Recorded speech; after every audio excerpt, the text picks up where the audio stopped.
have a problem.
Hey, what's up, everyone? Hello, and welcome to a brand new episode of Heliopsychosis podcast.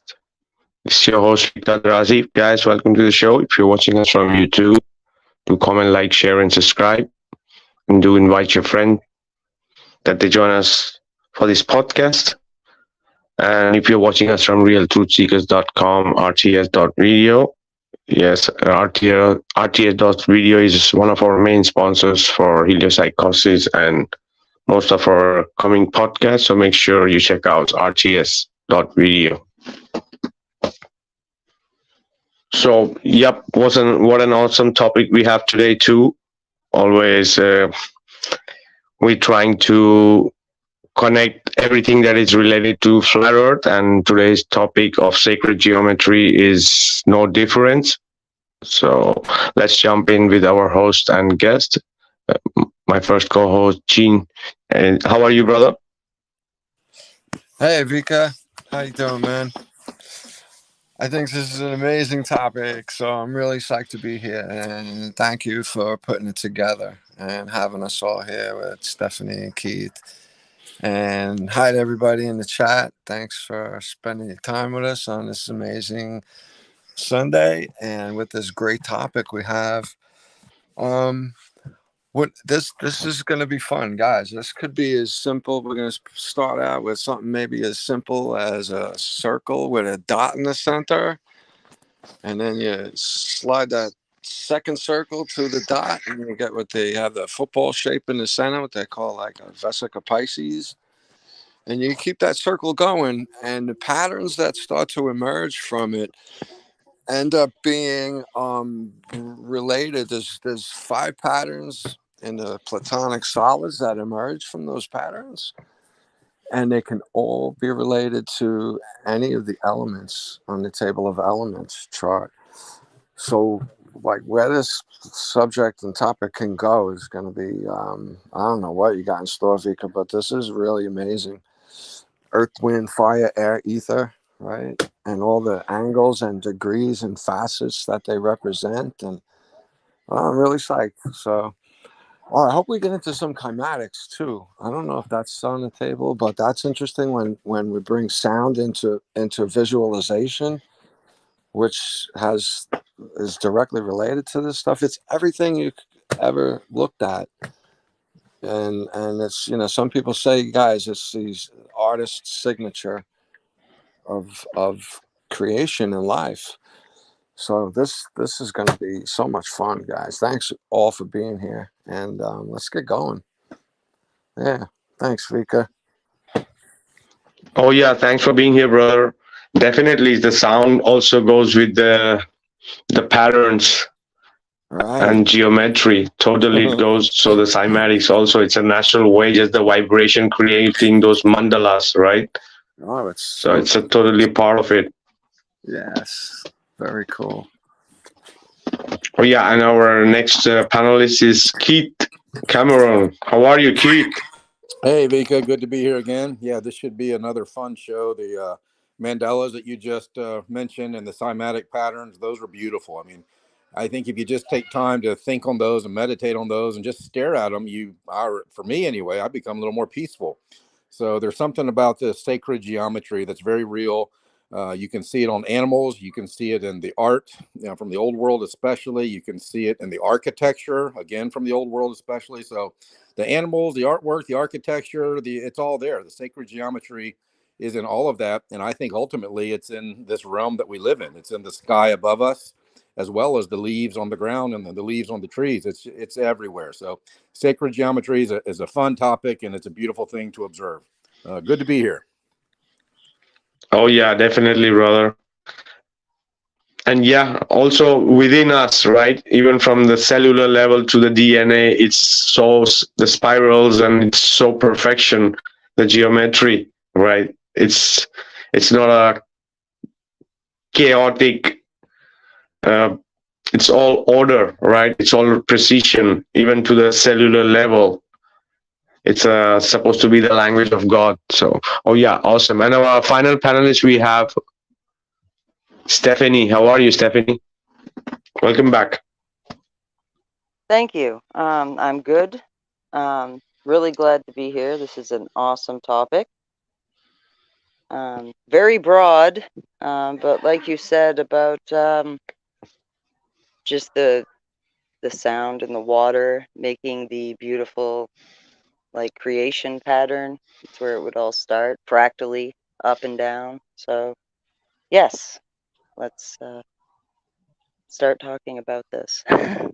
Oh yeah, as you mentioned, the Japanese scientists who did that with freezing the water, and you could see those cymatic patterns formed in the crystals, right? And depending on the vibration or the sound, which is positive or negative, is really affecting the diagram in that frozen water. So it literally says about the negative and positive vibrations or pressures, lower pressure or higher pressure, right? So Yes. it's quite interesting. So Yes. like yep, go ahead. No, I was just going to say, so thank you for having me. And Oh yeah, it's a yes, pleasure, Stephanie. it's beautiful. Nature's patterns are the most beautiful. Oh yeah, as above, so below, right? From the macro level to the micro level, it's supposed to be the same. Speaking about mathematics and geometry, I was really bad at algebra. Those fake formulas. It's natural. I cannot, and bullshit don't enter inside me. So I was really bad. My math used to my all my scores of math used to come from geometry, right? Because I used to save me, because I was more or less good, because that's something that really attracted me. Or from that, I don't know how about you guys were with geometry or math, but I really hated algebra, So if A is equal to B and B equal to C, so bullshit. No, when they started throwing letters in with numbers, that kind of lost me a little bit too. Yeah. You got silent letters in the alphabet, and it should have silent numbers too, right? Exactly.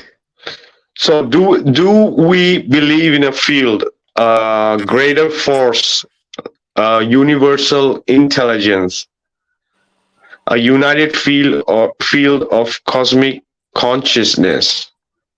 So understanding the universe in terms of sound, frequency, light, energy, and sacred geometry can really help us to raise our consciousness, connect more with the universal mind, the creator, and even heal ourselves and our body, mind, and spirit. Like the unity with the divine and the universe, like the tree of life, is a powerful symbol of protection. It contains all primary sacred geometries and also forms more complex ones.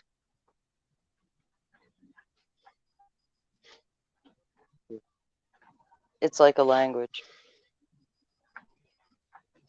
Oh yeah, exactly how Gene was mentioning before, starting with just a dot and a circle, right? And also the importance of these geometric patterns, being it square, circle, triangle. We can see all the cosmologies also have given importance to it, right? Because we see the pyramids in the Egyptian times, we see in the Hebrews and the Islamic, we see the cube, and also we see the Merkaba. So also in the Masonic, they have their own shapes and figures, right? So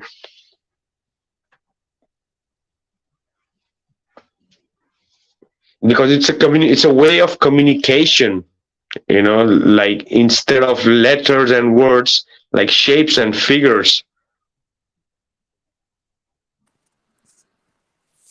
Vikka, even when you take the alleged planetary motion, it ends up being climatic patterns. Because they're Exactly. Planetary motion. Right. Yeah. Well, alleged top view or whatever. It's just interesting how, I don't know how that happened. Is it just that they can't avoid it, I guess, right? Because it's a signature in everything.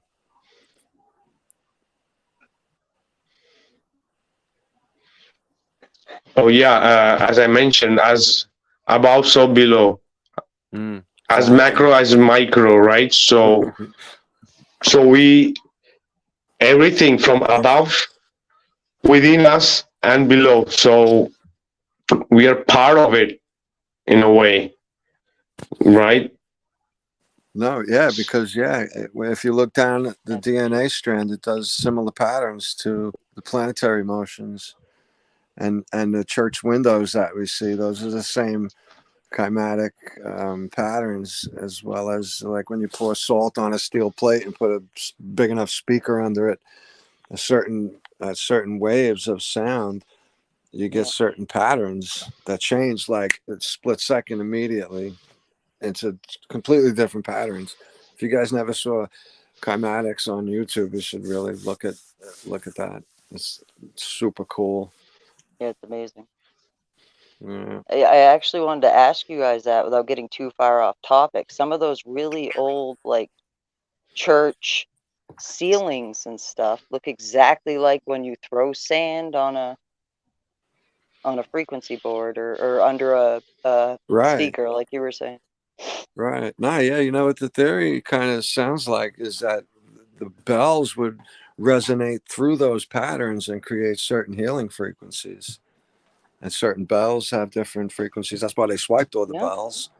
So it goes from one right to the other. But no, you're right, that those patterns are very important. And how could you get patterns in an explosion?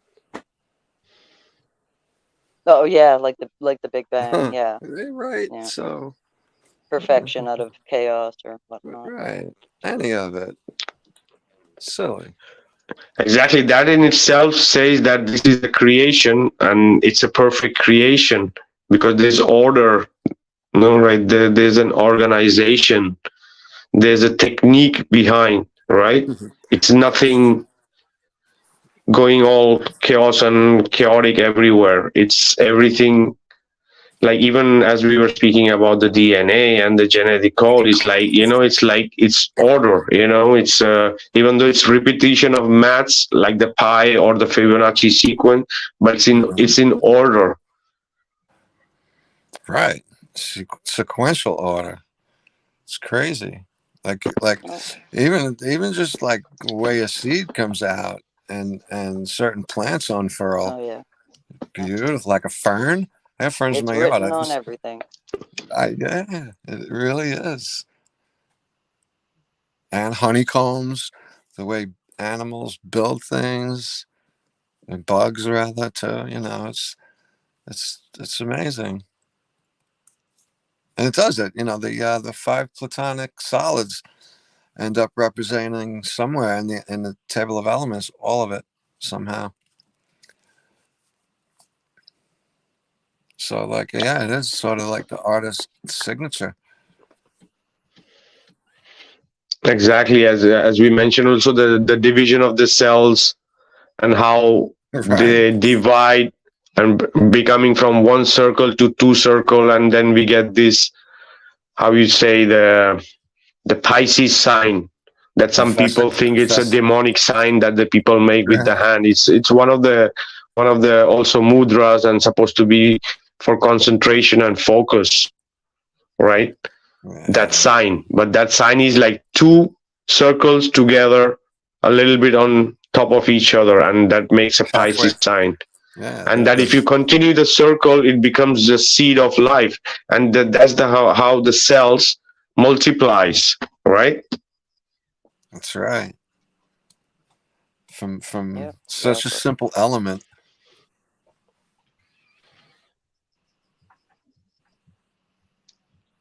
It's all fractal. Exactly, all fractal. And then from seed of life, it goes to double seed of life, and then it goes to the flower of life, and then it goes to the tree of life. That's why in the Vatican you see the tiger, the lion on the gate, have a ball on his paws, and that ball is made up of flower of life. It's also guarding the secret, a secret which is not for everybody, not for the ones for whom this symbols and sign is demonic. It's not for them. That's why it's for them, because they know what is the real meaning of those. Because in the flower of life, it's one of my favorite design, you know. So the flower of life.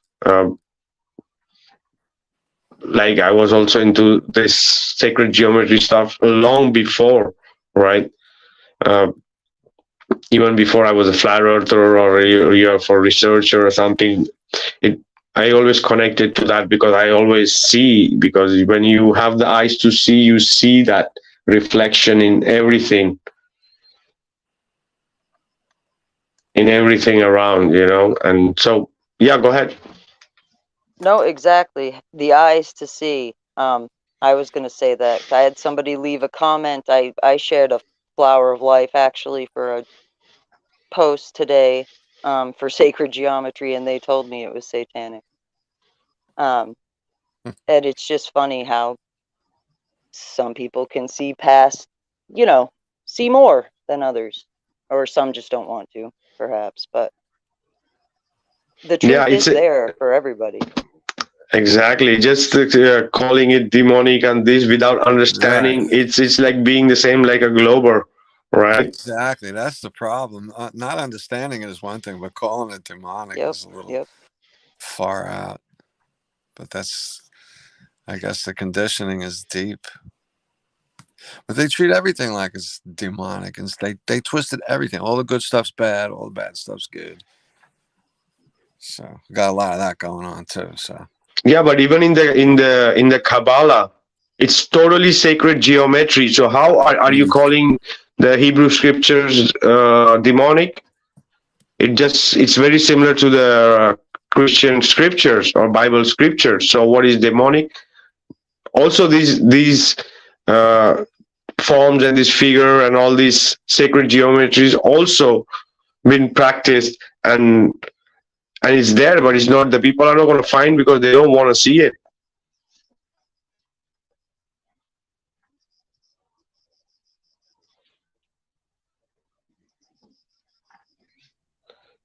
That's sad.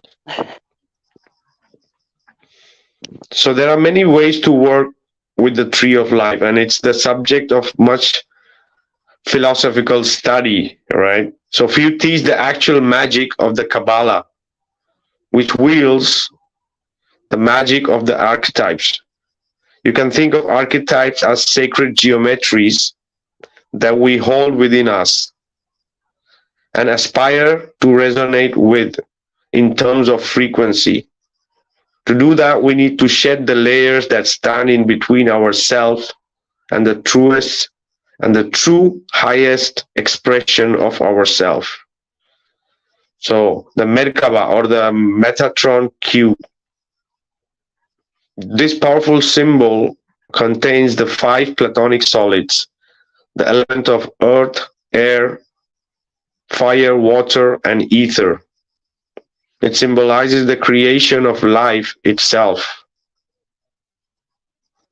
The intersecting triangles represents feminine and masculine working together as a unified whole.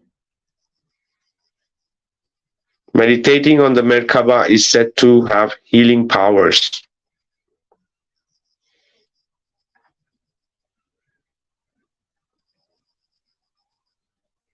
Oh yeah, so it kind of represents our head, our 2 shoulders, our 2 chests, 2 waist, the root chakra, and the feet is represented as a tree of life. The Merkaba is also it's like a 3-dimensional form of our human being in a way, right? The Merkaba. That's why it has so much importance. The Star of David is only representing the Merkaba. And we also have mandalas. Mandalas means sacred circle in Sanskrit and symbolizes the womb of creation. They are complex mathematical expressions drawn as circular geometric designs that contains the idea that life is never ending and everything is connected. Isn't it awesome? That is great. You know, they have those adult coloring books to chill out and stop stressing out, and there are a lot of mandala in that. They're really nice. Oh yeah, and even the Buddhists, when they draw with those sand paintings, it's amazing. These are mandalas also. Right. That is when they take the rake and they come from part of the circle and they create the Vesica Pisces, like you're talking about, the circle and the circle from each point. Each cross section of the 2 circles, if you put another circle center of the cross section and you keep doing that, you create that pattern. And then when you keep doing that more, the other patterns emerge of the platonic cycles when you start to connect the dots, kind of. You connect the corners that are meeting. So the more complicated it gets, the more sides and angles and facets on each side. And what's cool is what happens is when they're all equal, all the sides touch, and you can put a sphere around these shapes, and all the points will touch the inside of the sphere. That's how perfect they are, because you created it from a sphere. Pretty intricate. It's beautiful stuff, though. Perfection. Right? Oh yeah, and the repetition, right? The repetition makes it beautiful, because there are many different ways that people do these kind of mandalas, you know, on the sand, on pottery table, on many different things that people experiment. And it's kind of a meditation, and like pieces you down, relaxes you, right? Imagine drawing and coloring the mandalas, or drawing this spacecraft, all this space chaotic stuff, you know, you're gonna go all haywire. The also thing is that we in our consciousness, even if we are not so much aligned or so much connected with the nature and all these, even if we are so ignorant of all the nature and the spirituality and all this stuff. Even like this in our subconscious, we have that, you know. So when we are kind of coloring these mandalas, it's there's a you attach, you connect to it because our subconscious know what it is, right? Because it's supposed to be the language of the god, right? So yeah, go ahead, Gene. No, I like what you're saying, bro. It makes me wonder what the flowers really start to bud by when life starts to come out. What do they really? Is it temperature, or is it something else?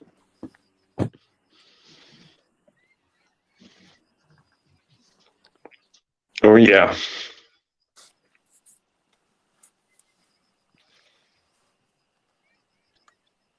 Then we also have got the triangle, the pyramid. The pyramid contains the spiral, the golden ratio, the triangle, the square, and the divine number 3. It represents the relationship between the source and humanity. It represents the element of fire.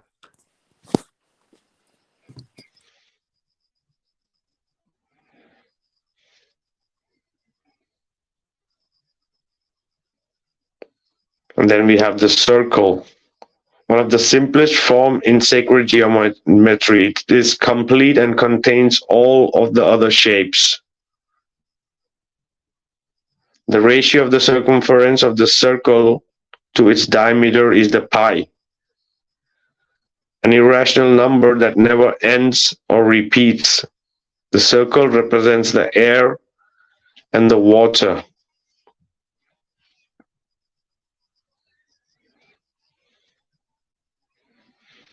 And then we have the square or the cube.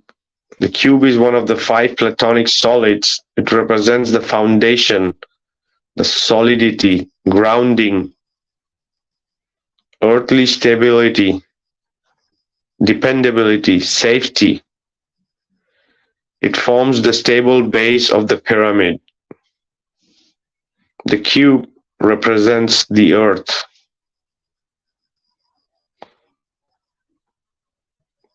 That's why, right, when you open up a cube, it becomes a cross.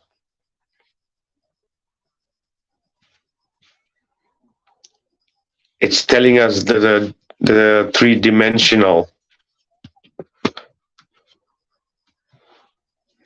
So in a way,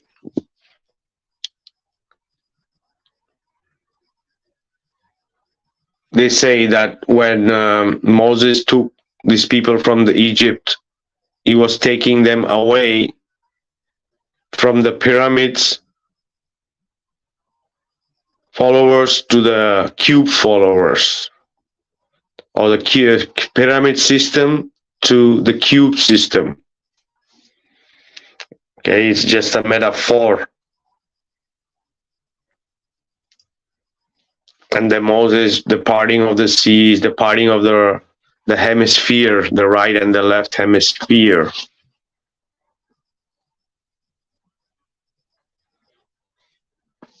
So artists from many different cultures, from ancient to modern times, have used the same fundamental geometries and patterns in their art to create spiritual monuments: the pyramid, the cube, the arc, the circle, the cross, the stone circles, and the pyramids. The architecture of the classical temples, churches, and cathedrals, Gothic in particular, altars and tabernacles, as well as the geometry of the Buddhist and the Hindu mandalas and the yantras, the Islamic geometrical decorations, is also rich in sacred geometry.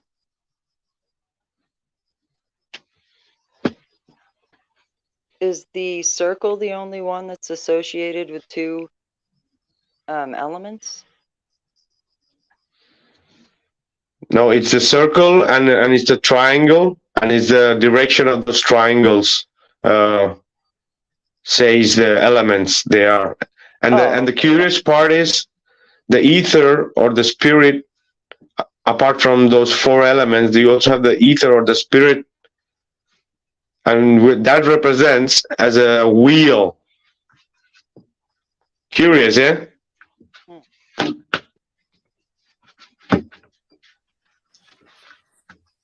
As a wheel or as a... That's funny.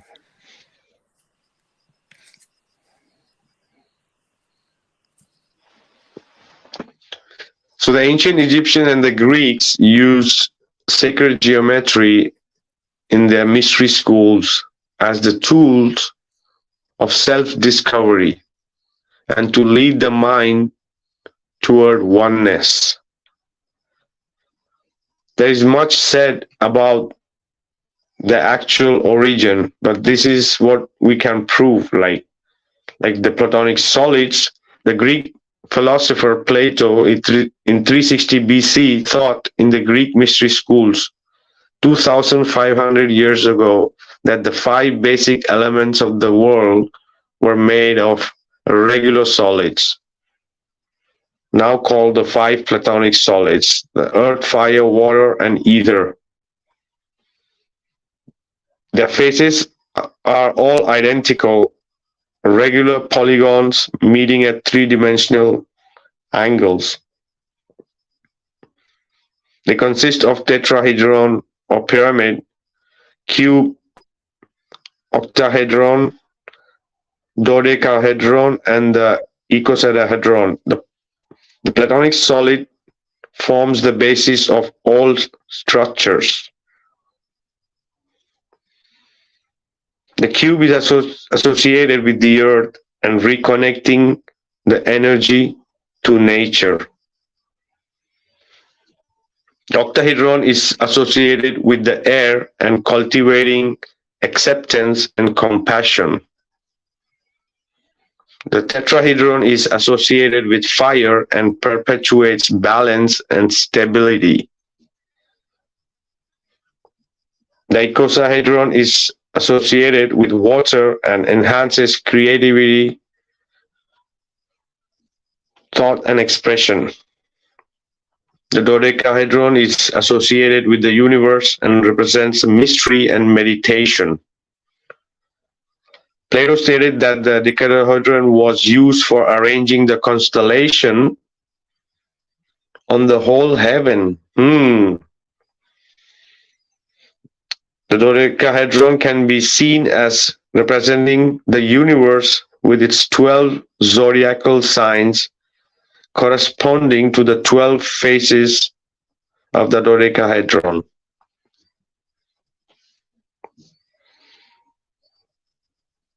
Wow. It's crazy, eh? It's in everything. The knowledge, the sound, the language, the philosophy, everything comes from the sacred geometry.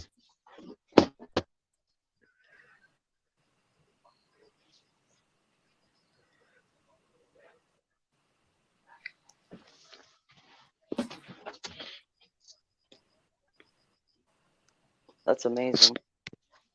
I think it's neat that the water and the thought were connected, because there's a lot about water being able to retain like memory and stuff. So I think that's pretty neat. Yeah, right. That shows with that test Vikka was just talking about too, right, Stephanie? That when you talk nice to water and freeze it, and you talk nasty to water and freeze it, the ice crystals form differently, and it shows kind of disjointed when you're not when you talk not nice to the water, and it shows a really beautiful pattern when you are nice to the water. It's crazy. Yes, that's amazing. Right? I think that's right on YouTube too. Sure. If anybody wants to check that out. And you can do that with rice also. There's something called a rice test, similar thing, because all the moisture in there, I imagine. I saw that too. I haven't tried that myself, but that looked neat. And the one that they loved and talked to looked like normal rice months later, and the other ones are all black. And Yeah, Yeah, that was Marley. neat. There's a lot to that.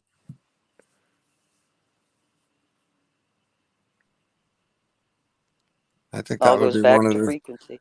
Oh, go ahead. right. No, I agree. I think it's a lot could be a lot of great things could be enhanced in how we talk to our food.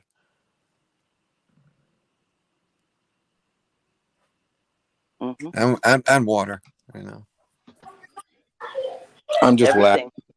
Everything. I'm just laughing as I'm listening because somebody who's new to this is listening and they're like, "What are these guys talking about?" It's like these new age wackos talking to the water. What are you? Oh, That's great. here- another one. Swish your water, not just in your mouth, but in a cup. Like put it in a pattern, like swirl it around, Yeah. and it resets the water. Yeah, Wow. there's something to the water. And you guys were mentioning a little bit ago about the cathedrals, which I don't think those were churches back in the day. I don't know what they were, but the organs that are in some of those things, and the water organs or the pump organs that ran on water in those, there was something with frequency and energy in the civilization before us that we have lost. We don't know anything about it. So hopefully we're starting to rediscover these things just by thinking about them and talking about them. And maybe, in the next lifetime with my kids, when they get older, maybe it'll be more of an exact science where, the organs in those cathedrals can once again be used with frequencies to heal the organs that are in our bodies. I don't know. But there's certainly something to all of this with the sacred geometry being everywhere we look, inside of us and outside of us, all around us, everywhere. Oh yeah.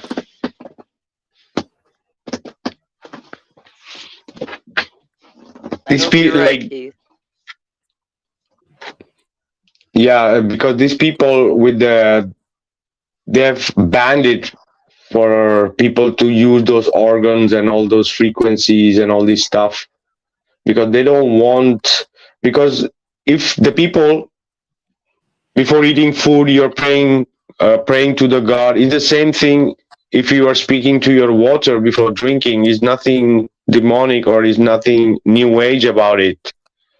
We have to be gratitude for everything, right? Even what we intake, be it water, food, air, everything, right? So you're just showing gratitude, and when you show that gratitude in your own way, it feeds your soul, not your physical body, right? So that's the more concept or of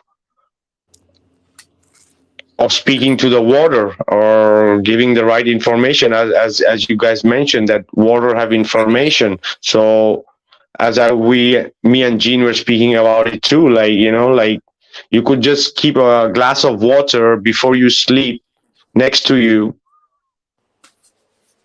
and don't drink it till the next day in the morning when you wake up, right? So what happens is it's like our energetic body knows what needs to be fixed in, and that information is gone in that water through the whole night. And when we drink that water, it's like almost cleansing your system in a way. It's just water, but you don't need anything else because we are water in reality if we want to cure, right, in a way. So there are people who do that, right? And we speak about spelling. So a spell nobody's doing any freaking spell. It's just they're saying that water, that please heal, because that's how we heal. We ask for a heal to cure to our creator, but we need to take something. It's not going to be a magical light from the top and you're going to heal. It's possible, but it's too far for the majority. You know what I mean? So there are ways of water and food and alternative food, we could call, in place of medicine, which will help you to, right, because have that spirit or essence inside.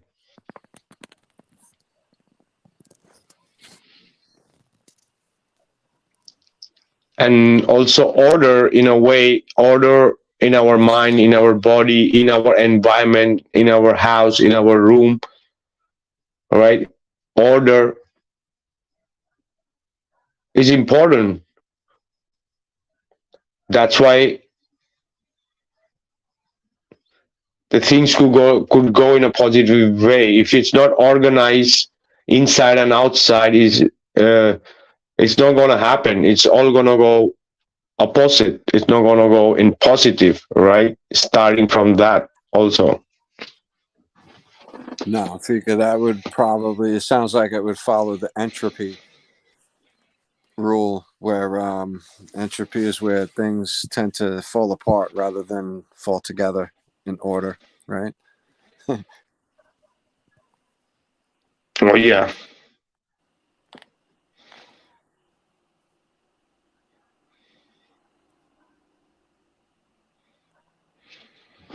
Exactly. So this is the thing. Also, like meditating and utilizing the energy of sacred geometry shapes, a deeper wisdom opens up in one's healing and empowerment in their journey.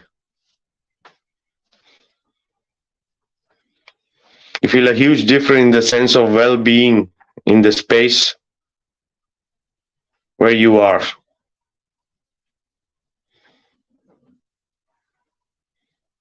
We can also use that with people, high frequencies of energy and light in sacred geometric shapes to create sacred space, activate room, harmonizing, rebalancing, and shifting energy to heal, to awaken, and to transform. The symbols are like codes that can be used consciously to bring about soul awakening, create pathways and connections to our higher self.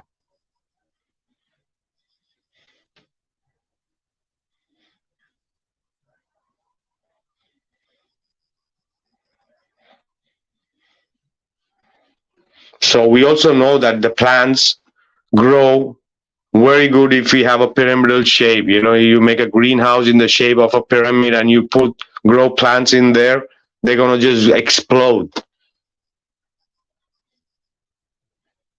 Because these shapes are channeling some kind of energy to the ether.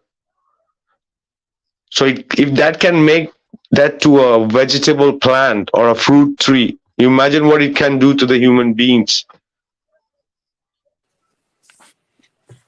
Hey guys, I want to mention, while it's spring and we're talking about plants, to possibly, before you plant your seeds, to put your saliva on them and let the seed read your DNA or your family's DNA, and that plant could possibly produce what you specifically need.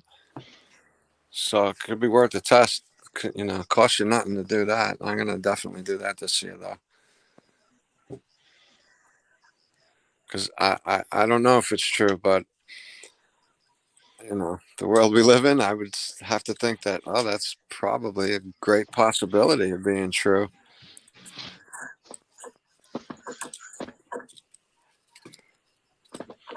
Oh yeah, it's the same thing as we spoke about the water. It's like Right. the DNA is transferring and giving some other information to the seed. So that magical or vegetable or fruit that comes out of it, it's gonna be very healing because it's been growing for you and you are the one who is growing. You know, so no matter what you grow with, you grow with gratitude and with positive and with to heal or feed yourself or to make yourself better, and it helps. It does help. It does work.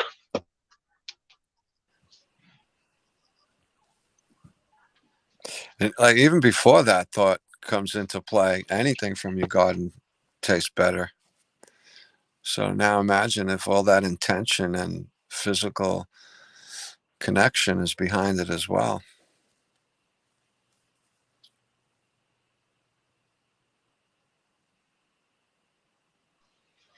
Exactly. So, sacred geometry is the nexus point between physical and mystical. It is the realm where infinite lives within finite forms, and the chaos of the creation is brought to order.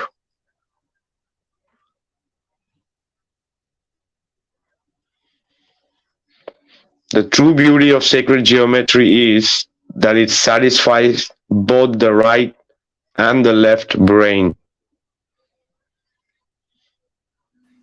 Elegant expressions. Yeah, go ahead. Nah, it's nice. It's the male and female energy we were just talking about a minute ago. In the Metatron cube, right? Isn't that Exactly. All right. Cool.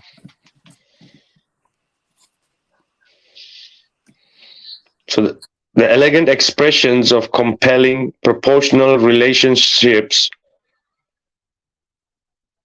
simultaneously activate the intellectual and artistic function, merging the rational with the abstract. Sacred geometry arises from the desire to express philosophical truth through concrete means. It offers a scientific method for philosophical inquiry, complete with hypotheses, experiments, and repeatable results. The best way to study the fundamental shapes of nature is to draw them yourself.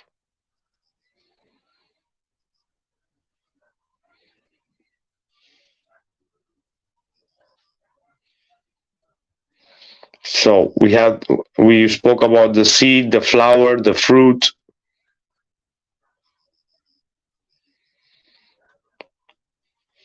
So let us consider the life cycle of any fruit-bearing tree. Down from the ancestors, a seed reaches the earth, is buried and germinates. Its cells divide and the seeds expand into a baby plant. A stable trunk grows up and the tree eventually flowers, portending of the abundant fruit to come. When ripe, a fraction of the fruit falls to the earth. The flesh rots into compost that then feeds the new seeds now underground, just waiting for the day when the process starts anew. This cycle ought to be painfully familiar to anyone with the briefest human experience. Like plant, people are born, they grow up, bear fruit, decay, and then die, in order to feed that is which is being born. This exact pattern is mirrored by the most fundamental process of the sacred geometry.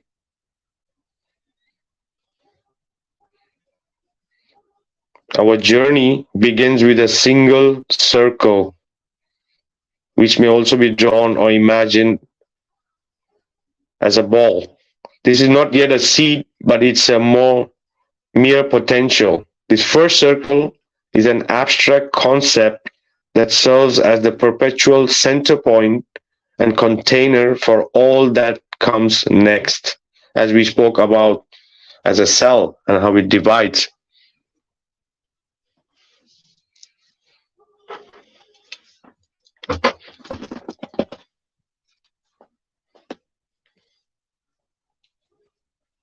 So the first movement on the road to fruition is duplication. Repeating, like repeating. Just repeating creates, right? Be it a dot, be it a circle, be it a square, a triangle, or you mix them or one or the other, right?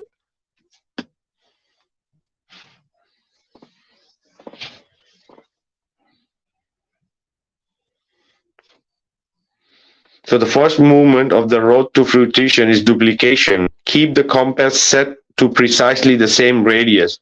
Place it point anywhere along the circumference of the first circle and draw a second circle. So that is the edge passes through the center point of the first. We are now looking at the shape known as Vesica Piscis, the womb of creation, or literally the bladder of a fish. This shape represents the union of opposites, the resolution of polarity. Two distinct entities overlap to create a unified space, wherein a distinct third entity can rise. Yeah, multiplication. And we don't need to explain why this shape is associated with femininity.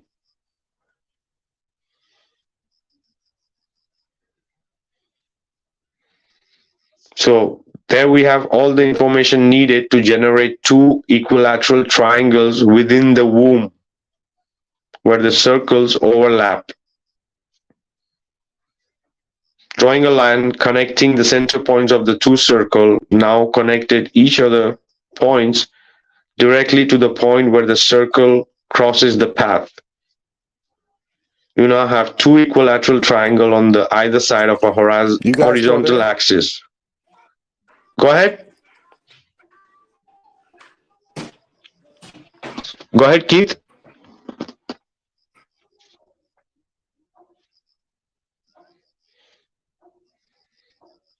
All right. So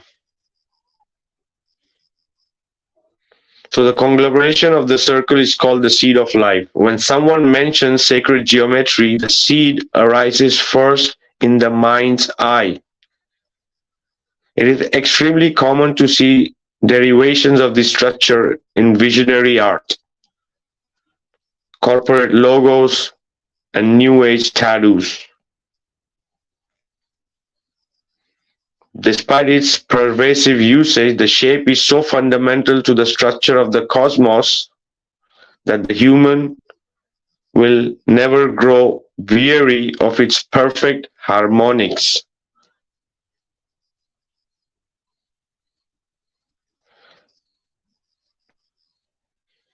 It is so interwoven in our lives that we may not even notice the depth of its symbolism.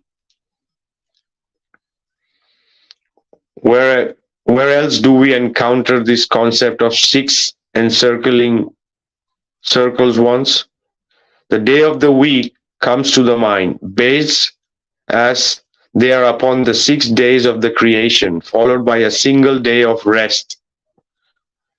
Similarly, there are 6 heavenly bodies, Mercury, Venus, Moon, Mars, Jupiter, Saturn, visible to the naked eye, all encircling the earth.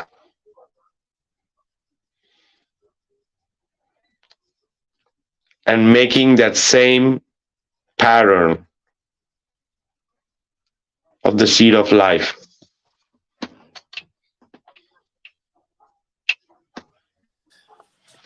That's a good connection right there. Oh yeah, that's why, because as above, so below and within, right? Yeah, you can't avoid it. It's just all over. Wow.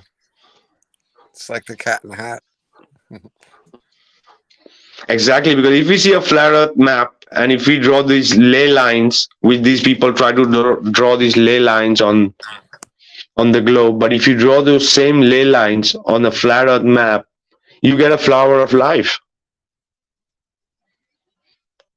on the land, ley lines on the land. So the same way the luminaries are moving above, making those flower of life, the seed of life above us.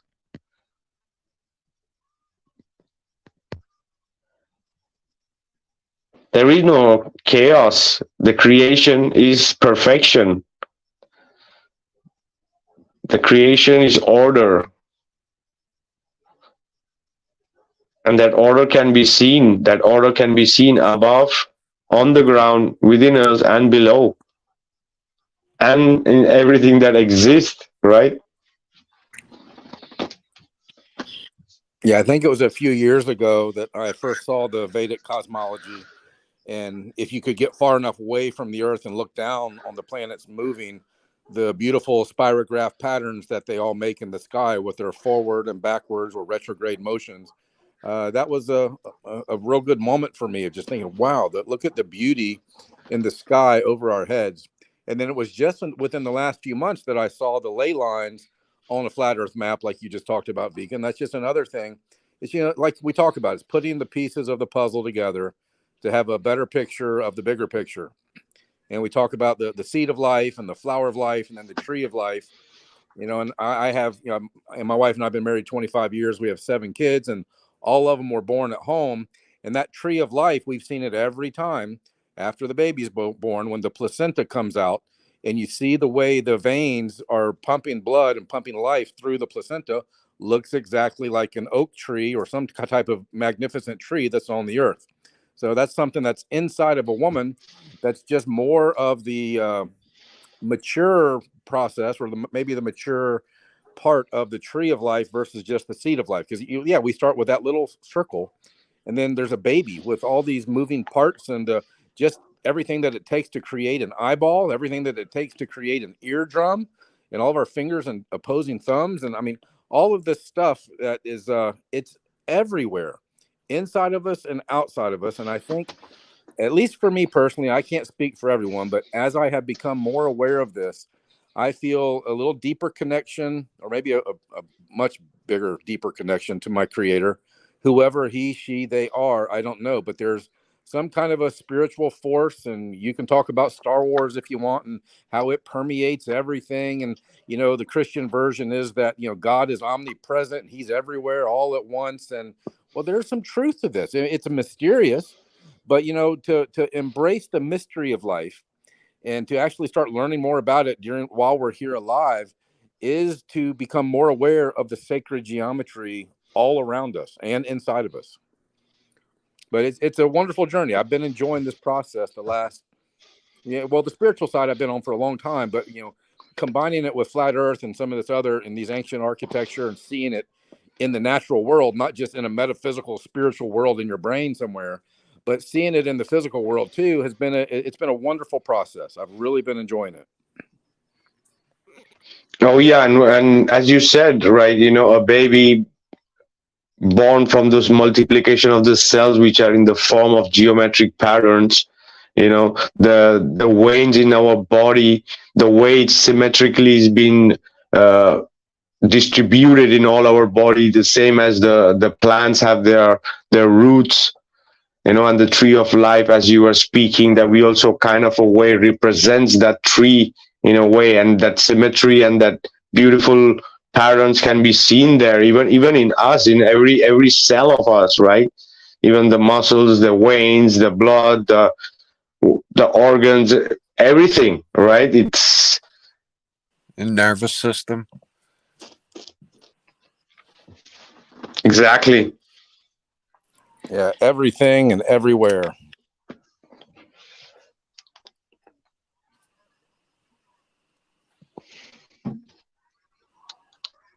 Oh I yeah, think that Even the oh, way your hair grows in a spiral.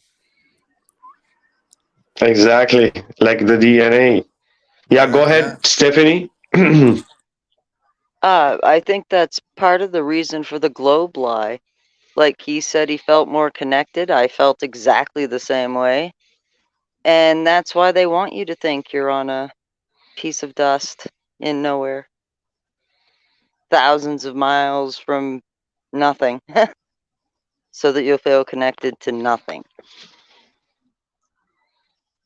I agree. I think too that that breeds confusion in the human psyche to mean that you're just an accident. There's no meaning, no purpose, and an asteroid could take you out at any time. All that fear and doubt and uncertainty Right. is part of this matrix system we live in. And once you start studying sacred geometry and learning some of these things that we are learning about, that power of that fear loses its grip on you completely. Exactly. Yeah, that's where we evolved from monkeys, and it's a very nihilistic kind of way of thinking. like you say, asteroid, anything can happen. Asteroid could wipe us all out. If not, they'll do it with nukes. If not, that it's Keep just you in fear. right, and it just keep feeding it. So, and it's a nihilistic way of losing hope before you even understand where the hope is. Exactly, because once you start speaking this language that many don't want to speak or can't speak, so you get information that many don't get. So there is no negativity there is no low vibration.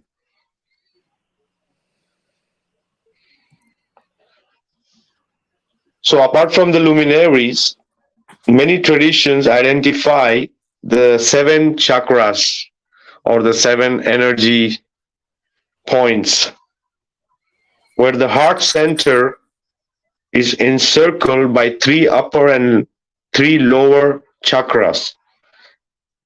Likewise, there are seven perceptible colors in the rainbow, with the green at the center and the red or the violet at the either end of the spectrum. Yeah, what is a rainbow? It's a geometry, right?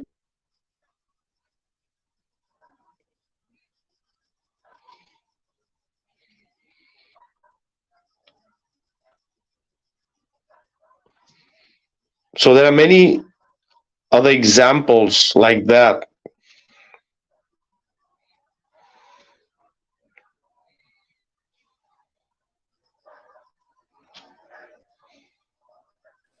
So once, yeah, go ahead. Well, I was just going to say, as a joke, joking around with the globe believers, and I say all the time, one place that you're not going to see geometry is on the horizon. We see geometry in the rainbow and in the sky and everywhere else, but there's no geometry on the horizon. It's always flat. It's always level. Yeah, but the flat is also like a square, right, or a straight line. It's still there is some geometry there. So Yeah, it's just something I joke with the Globers about all the time. They're wanting to talk about a curve and a circle or whatever, and I'm like, no, it's just a straight line. There's not much geometry on that at all. yeah, they don't like the sacred geometry. They don't like the normal geometry also, because they know the triangulation is also needs a flat base, So And they have so many lies that have infiltrated their minds that they don't seem to like anything that's true. It's like they can't even consider things that are true. exactly.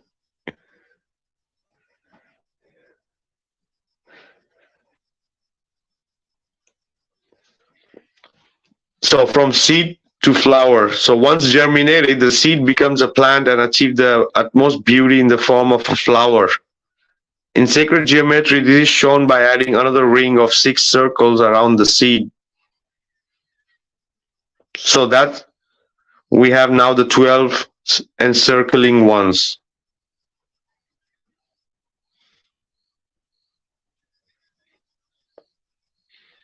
So you can adding a circle around outside to contain the entire shape, just like the infinite tiny dot at a very center. It doesn't influence the overall energetics of the form. In this familiar shape, does it have any application in nature or human culture? Common examples include the 12 signs of the zodiac that encircles our perspective here on earth, and the 12-hour marker of the face of the clock.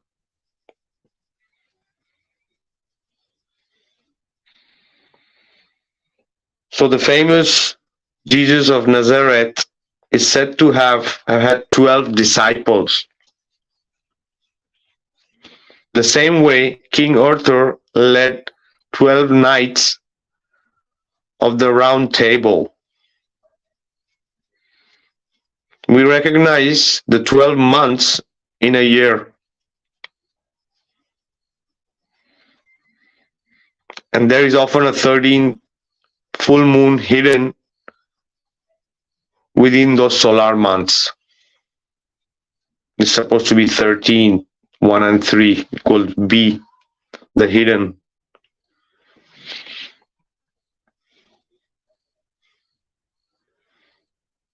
So the world is made, 12 is the root number in the code of proportions that governs most of the thing. In some remote unknown age of zodiac was divided into 12 sections so that the sun passed through one zodiacal house or sign in every 2,160 years. So it's following the geometry. So imagine how complex and how huge have to be that orbit or that path of those cycles in perfection to repeat every 2,000 years.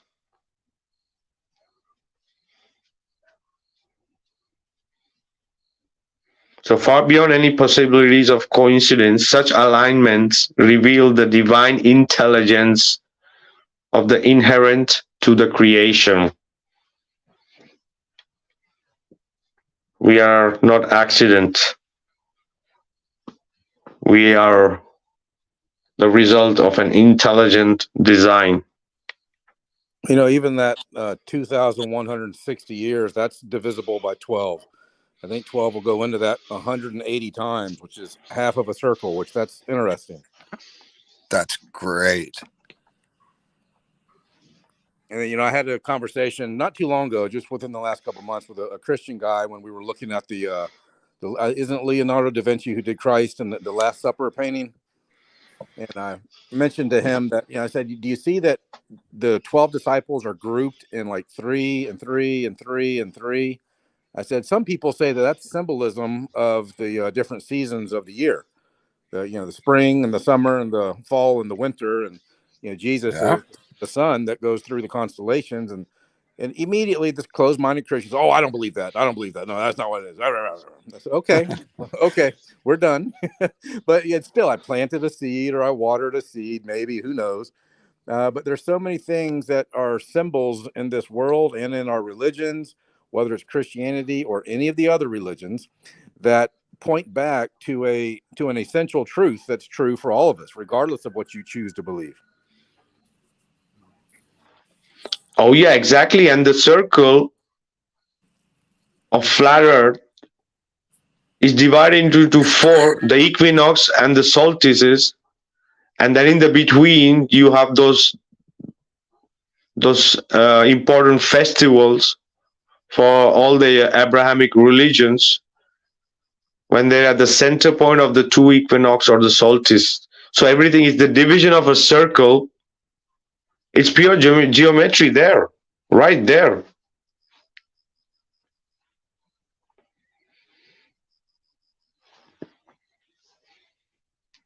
And it proved that it's not chaos, not the earth, nor the sun, nor anything is going chaotically in the space. Everything is being divided and fractioned. And even said in the Enoch,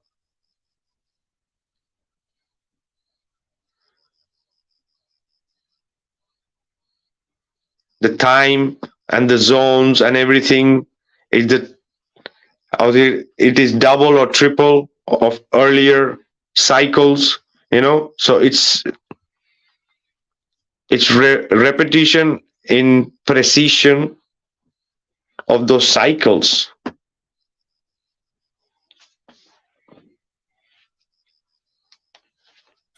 Yeah, and like how many cycles are in the cycles? It's crazy. You got the moon cycle, the sun cycle, the planet cycle, the star cycles, and you know, things like Halley's comets fly around every 80, 90 years. The eclipse cycle, right? Right, eclipses. You know, yeah, all of this. It's crazy. How could that happen over and over? Exactly. So You know such what? yep. How could it even happen twice?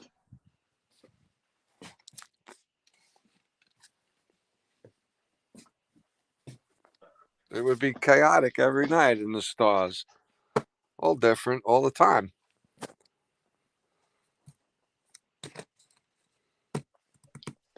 But the sacred geometry is saying something else, right?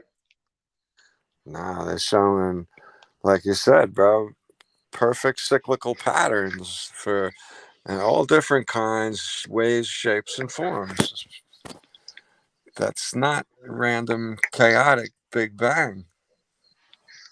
But they're leading us to a de-evolution in the mind with how they're teaching us all this stuff. And you think back to those old cultures that built these things with those climatic patterns, and what we know now, that's backwards as they claim to be going forward. Exactly, and the star forts from above, they look like the flower of life. The angles and the shapes are literally. Bro, those things are perfect geometric patterns, so intricate. It's not just a star. They're very intricate with beveled sides and in shapes, and they couldn't do it today. They couldn't lay the. You know what it would take to do the. It would take them 20 years to draw the plans up for that today. Okay. And it would take teams of guys to draw the plans up for these things. So Yeah, but that is the best way to protect yourself against cannon fires, to build a star. Oh man, the bullshit we fed. Oh my God. And I mean, I have a star fort just north of me here in St. Augustine, Florida. And when I became aware of star forts a few years ago, the fact that there's thousands of them everywhere across the surface of our flat Earth, you immediately say, well, those are not bastions. Those are not forts built for a battle. And I think either in Russia or Ukraine somewhere, they actually have constellations of star forts where they'll have 10 or 12 of them all in a real close proximity to each other. Wow. No, and when did they stop building them? Right before photography, am I right? Right around there? Yeah, I don't know. I haven't heard that part of the narrative. It's right around there. I don't know when the last one was built. I was up at the one in St. Augustine not too long ago, and I really wondered, how deep does that thing go underground? Because I almost wonder if that's not like the top of another building or something. Who knows? I bet.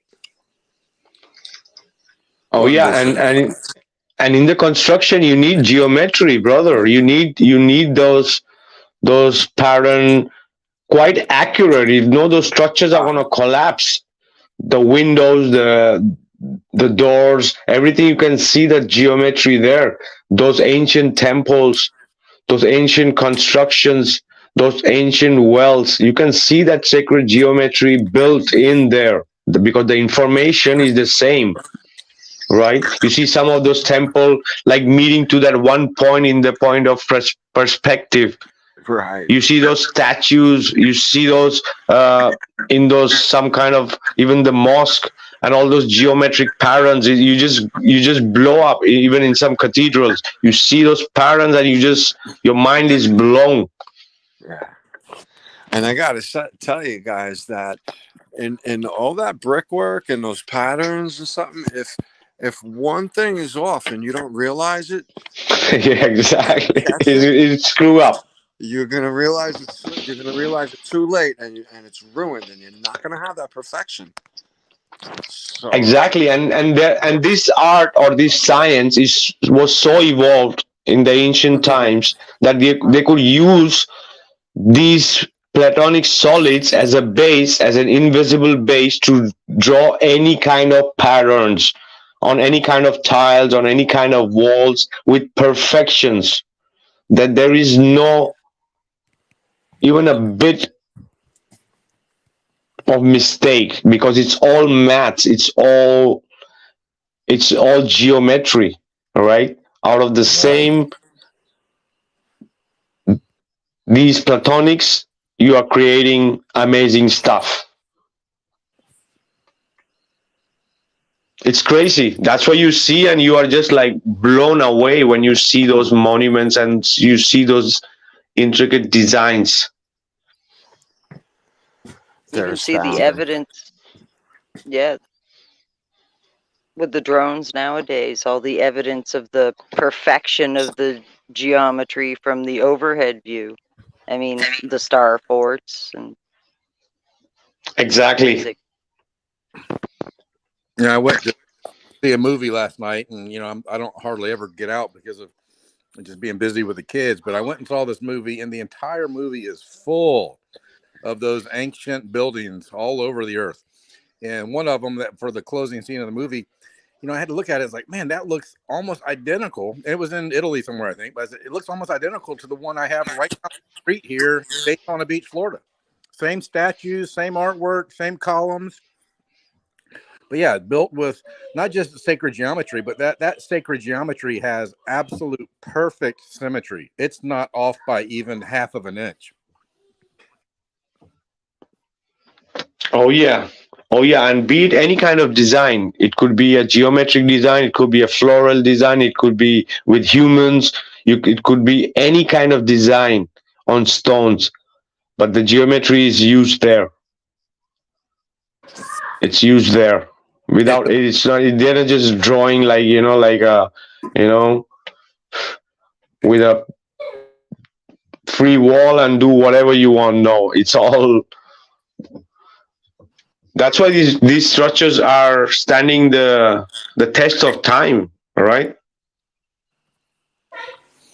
It's amazing those ancient people could get it so precise with hammers and chisels. That's amazing.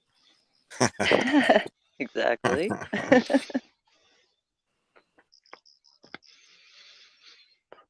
So such mysterious rationality and beautiful order cannot be a result of so many mere happy accidents of the globers. The fact that the flower of life is found carved or otherwise encoded into the remnants of ancient civilizations the world over only adds to the power of this image to inspire us towards further research of the fixed forms that give rise to the reality as we know it.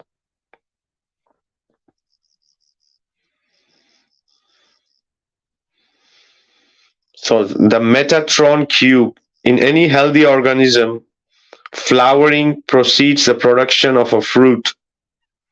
After the flower expresses its irrepressible beauty and fragrance, it wills, and all that energy redirects to generate the next generation. Plants are super intelligent, but basically immobile. As such, they have strategies to spread their seeds. Primary among these is to hide seeds within a delicious morsel so that some animal might pass by, consume the fruit, and its droppings drop the seed in a far off fertile ground. Thus, the species is propagated, arriving in fresh territories already encased in the best kind of compost. The fruit of one's labor, loins, or karma refers to the tangible output of the period of incubation, to the cumulative and the far-reaching effect of a collection of the causes. So the Metatron cube and the flower of life, the fruit is the distillation of all the previous effort and growth, that which has been expanding now, sheds superfluous form to become highly concentrated in order to create new forms. To obtain excellent fruit, one must prune the tree. The glorious complexity of the flower is reduced in order to produce the fruit of life. This little death serves that which is being born. The fruit becomes the creative framework from which the infinite potential of the Metatron cube springs to life.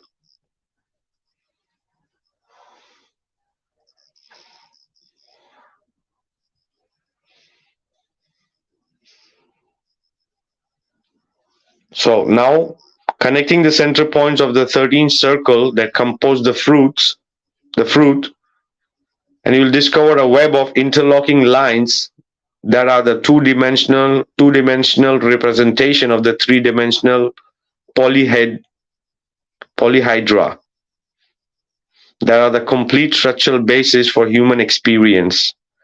This multidimensional shape stack is called Metatron cube. The Metatron is an archangel, one of the energetic entities that oversees our particular corner of creation. Among the archangel, Metatron is understood to be the architect, the transcendent genius of shape and proportion.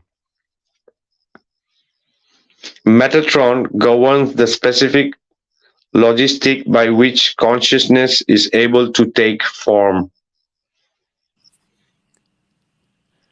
Vikka, this reminds me of what they call Facebook as Meta now. And what's his name is that robot, right? Metatron. Exactly. Wow. Interesting. They know, yeah. All right.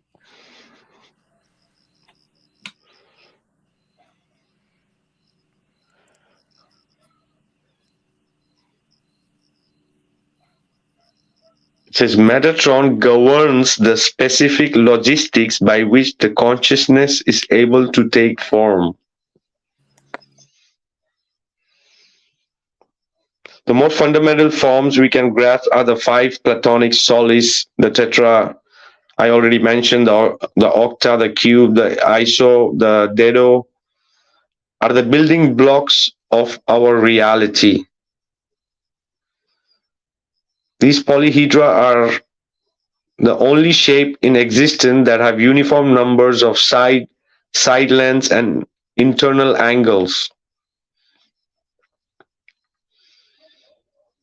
They are the only perfect symmetrical three-dimensional form possible. The 5 Platonic solid corresponds to the 5 elements and our 5 senses. They define the relationship between the planetary orbits and the atomic structures. They are the tools of Metatron. They are the vehicle by which many arise from the one. The Platonic solids are the primary focus of a different history.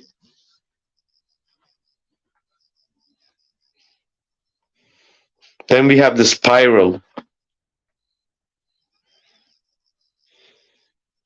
If you have drawn along with us, like, in this whole saga that we are doing,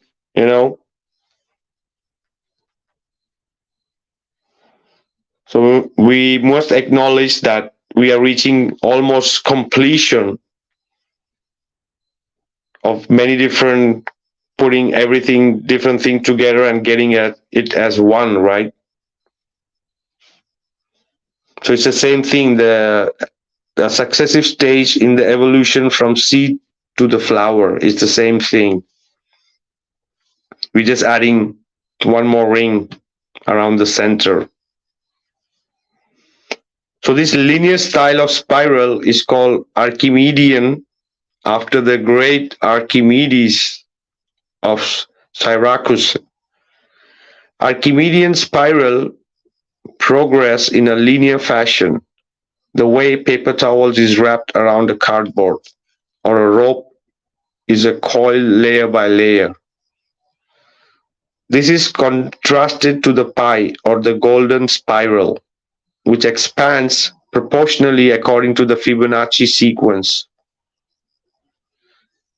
So we see, from where they are getting all the information, right? Archimedes or the ones who did the real science, yes, for sure, but the fake ones, so they didn't really invent anything. The Newton, Galileo, Kepler, all these guys, they didn't really invent anything. It's just copying the nature and saying that we discovered this. We are the father of calculus. Bullshit, right? Yeah, and then they distorted this half of the story and lied about the other half. Exactly. Half of the people they talk about, I don't know about half, but plenty of the people they talk about don't even have a real history. And look at some of the ones they do talk about, these Einstein guys, even later. It's crazy. So we can't tell exactly what happened with these older stories, but the news stories are just insane. These modern ones, these quacks they got in front of us today are just cult of personalities, these people. Dude, I can't even listen to those modern day guys. I listen to them for about 30 seconds. I have to turn it off. They turn my stomach. They're lying through their teeth. They know they're lying. It's difficult. Yeah, I can't deal with it anymore. I mean, it's just I have to turn it off. And anytime I can call them out online, in any kind of conversation, I'll tell everybody what they are. They are paid liars. They are absolutely professional actors, which is a paid liar. From Neil deGrasse Tyson to Brian Cox to Michelle Thaler. And all of them, bro. They're nauseating, these people, right, bro? Yeah, these so-called astrophysicists and the theoretical physicists. I mean, that's not even a go let one of your pipes in your house break. Call me a theoretical plumber to fix that for you. So go have a heart attack and go find a theoretical heart surgeon to work on your heart for you. These theoretical physicists of today they're a joke. They're not even trying anymore. I think you're right. Yeah, it's so. I mean, anybody who can think for themselves or question anything just a little bit has to shake their head when they hear these people talk. I think they make stuff up on the fly nowadays. It's so pathetic. Exactly. Yeah, go ahead. They got a funny one going around I'd seen a few times about how the tides don't really exist, that the earth underneath the water moves around and causes the tides to happen because the earth is moving under the water, pushing the water around. And they're sitting there laughing, the two of them, Tyson and Chuck Nice. Yeah, that other dude on Star Talk. Yeah. Ooh, it's really hard to watch that stuff for too long. It's difficult. It's heartbreaking to think, people just love these guys. They love them. And they sit there laughing at what they're saying, too. At so many. I watch enough of it. I've seen plenty of it, too. And I'm kind of where you're at, too. I can't last too long, but I'll try to keep up on what they're trying to say. I don't understand after Neil's whole pair thing how anybody can listen to him anyway. Yeah. They auto-debunk themselves with all their crap, right? So. Well, they have the audience captivated. Yeah, but you see, they say that the space is like full chaotic and everything is just flying around and all this stuff, But then when we see the beauty of the pie, in the spiral, it's the most common in the nature, right? Like tornadoes and the whirlpools and then they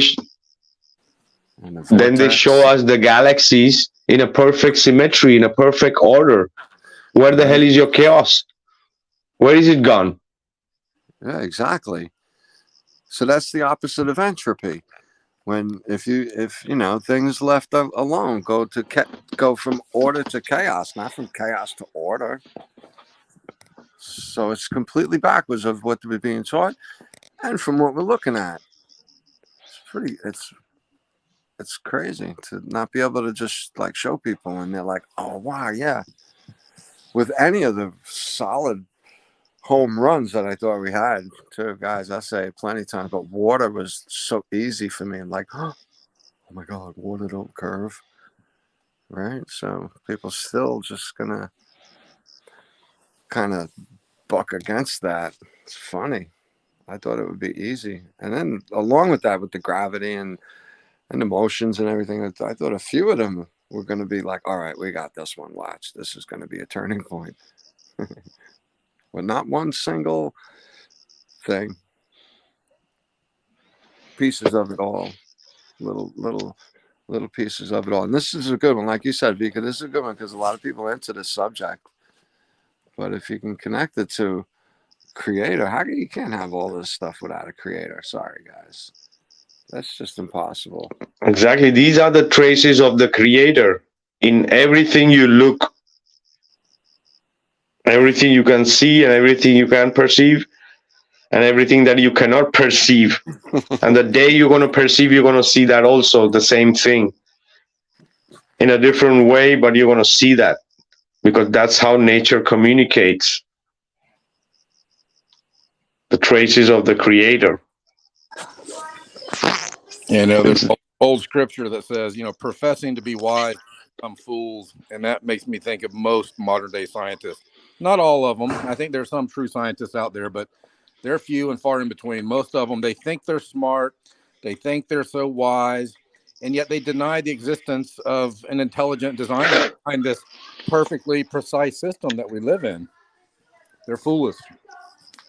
Well, I got to point something out, though, right, Keith? Because you were saying they're paid actors, those guys. So the ones who are claiming all that wisdom are more of these actors that they're sticking up in the camera all the time. The real scientists are behind the scenes doing that thing, and they won't get a voice anyway. But you know, Yeah, true. Absolutely. they're not scientists. Oh yeah, because if they would have done the majority, the real science.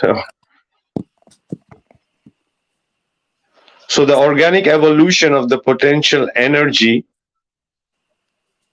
into actuality using the simplest shapes available. These are the building blocks of sacred geometry.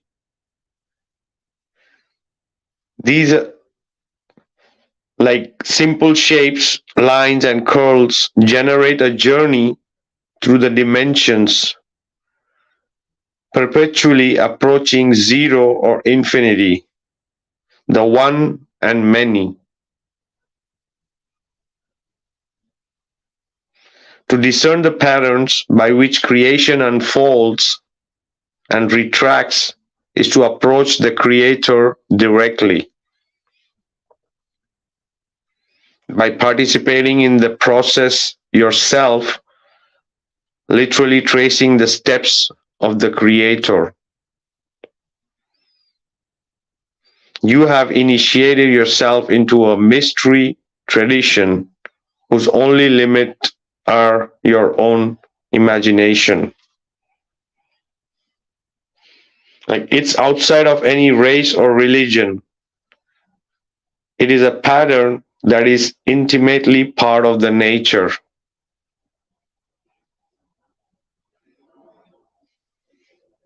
So anywhere you go, even in any other dimension where there is consciousness, we are sure you'll find the same image.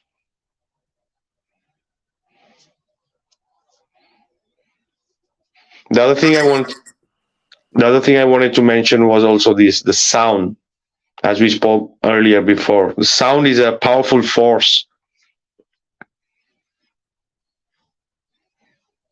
And as human, we know that intuitively from the day we are born, even for those born deaf, sound can be felt physically, that such that it can still evoke a response. So when we think about sound at its most basic definition, it seems relatively simple.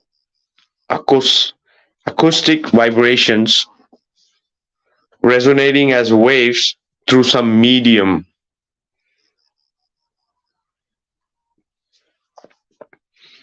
The way sound makes us feel is more complex.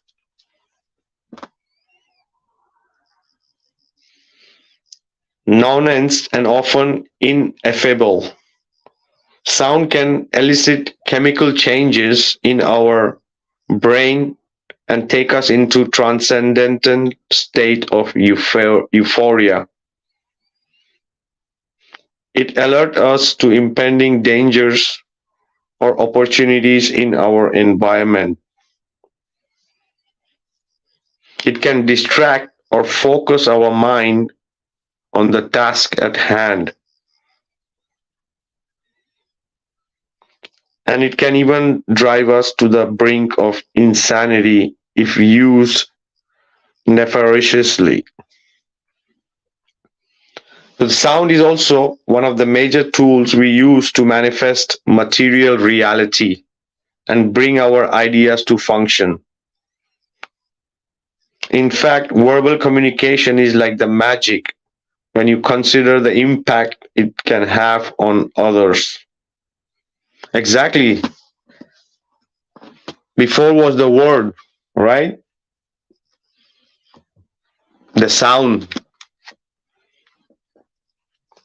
The importance of sound as we spoke about the cymaticas, right? And we spoke about. That's why they took over the news. Exactly. They could give us the worst sound they could possibly we could handle, and they gauge us from it. By changing the frequencies, right? Right? Yeah, you can't even listen to stuff unless you actively change the frequency. So why would they do that unless they know it was going to be good for us? Because they know this is very important. And who knows what these little subtle distortions of things like that could really be creating. It's because there's a little of this, a little of that, a little here, a little there. The food, the water, the sound, the visuals, right? So they wouldn't be attacking us so much if it wasn't so important. Oh yeah.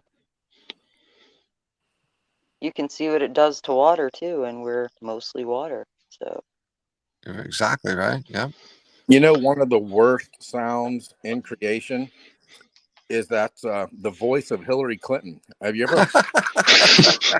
Oh my God. That's hysterical. I'm not just very, but I think truth resonates on one frequency, lies resonate on another frequency.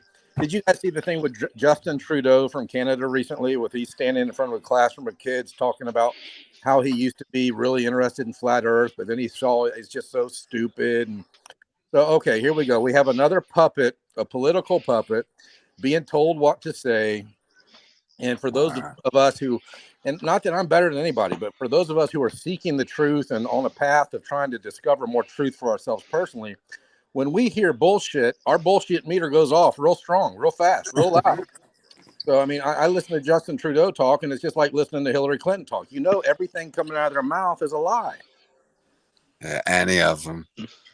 You know, I saw one where I thought he was talking to a bunch of adults on how dangerous it is, actually. So if there's another one floating around, he's getting worse because it sounded very aggressive, actually. Yeah, I think this one was kids. I'll watch it again. I reposted it on my Facebook page, but I saw him talking to a bunch of adults, and it was a little creepy. Talking about how dangerous it is and what we could do about this.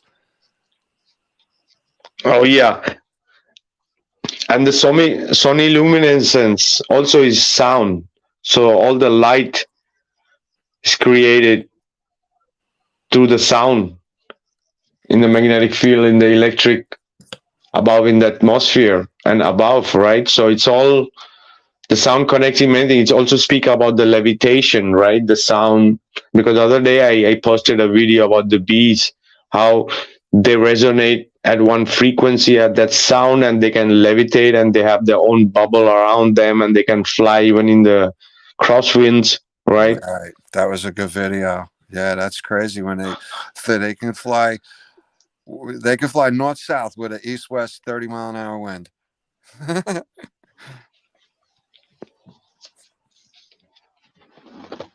Exactly. So it's, and with the cymatics and those patterns that we see in the water with the frozen, it's like you are actually seeing that sound also in a way. The sound vibration of that sound on those speakers is changing that sand and making it into mandalas and cymatic patterns. The vibrations are making them, so you are literally seeing sound. So when there are people who says, yeah, I can see sounds, they are not crazy.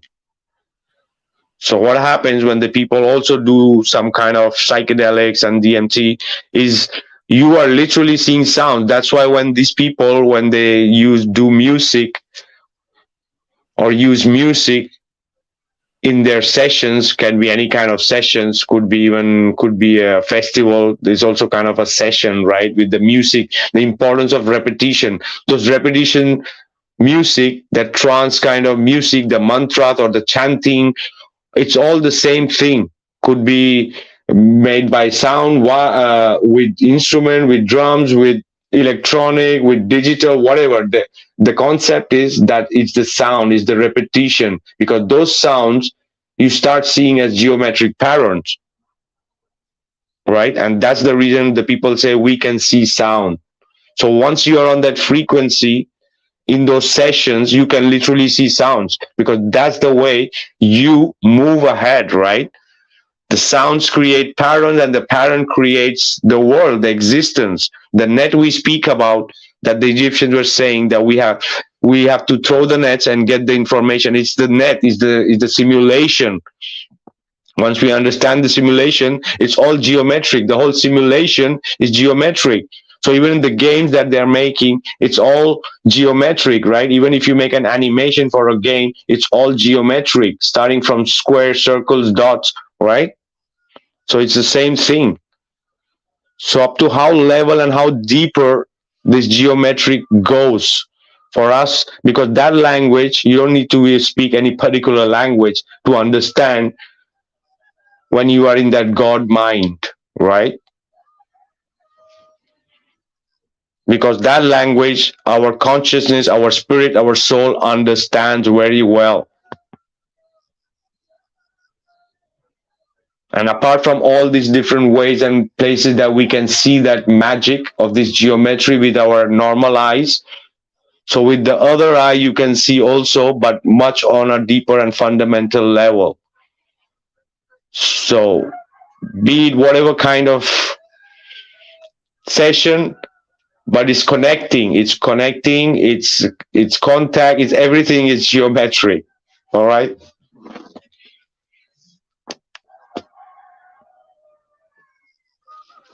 And you can almost feel it, like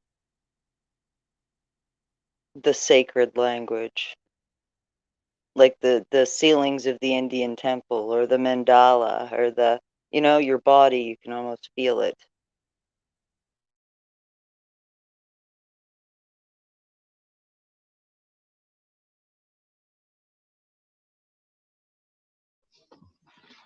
Oh yeah.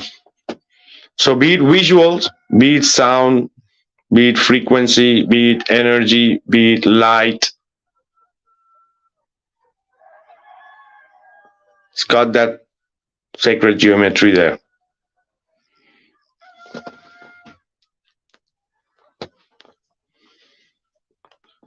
So the etymology of every magician's favorite utterance is abracadabra. It's ambiguous and contested, but many believe its root comes from the ancient Hebrew or Aramaic, where it means I will create as I speak, or I create like the word. In nearly in every religion, the origin story of the universe begins with sound. In Vedic philosophy, Om was the primordial reverberation that sparked the existence. So, what is the Om? It's like Om, home, as we spoke, home is your home, right? Om has more than 100 meanings, right? And one of them is welcome to the God. It's the sound. Because if you see the Om, the symbol of Om, it's the 3, 6, and 9. Exactly as Dr. Frankenstein saying Omega or Homer Simpson, Homer, right? Cool.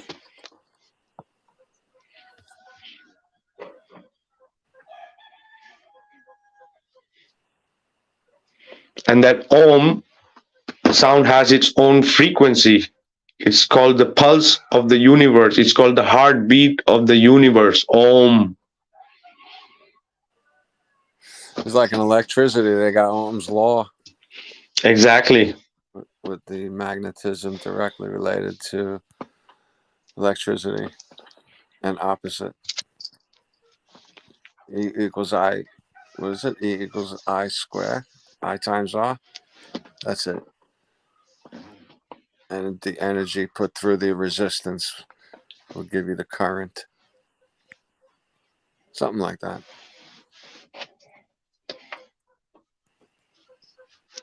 Oh, yeah. In Christianity, God spoke the universe into existence. In Jewish mysticism, creation texts like the Sefer Yetzirah stress the significance of specific Hebrew letters and powerful root words used to create the universe.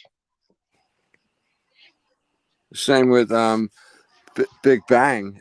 A bang is a noise. Yeah, they have their own sound. They came with a bang, out of nothing. And Yeah. they'll say that it didn't make any noise too because it couldn't make any noise. They're so crazy. Fairy tale lands, right? Right.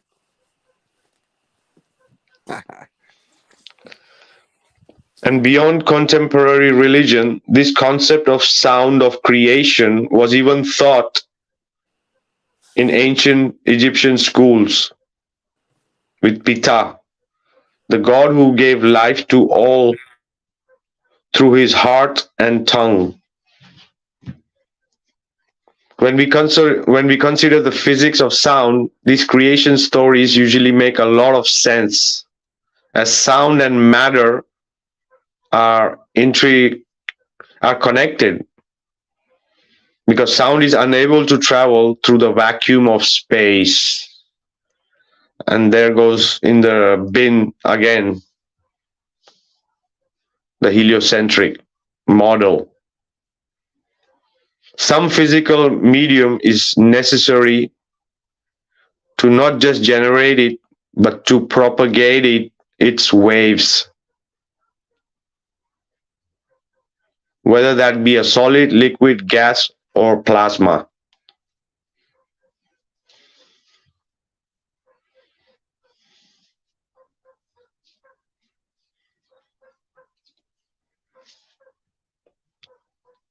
Oh yeah, it destroys the globe on every level.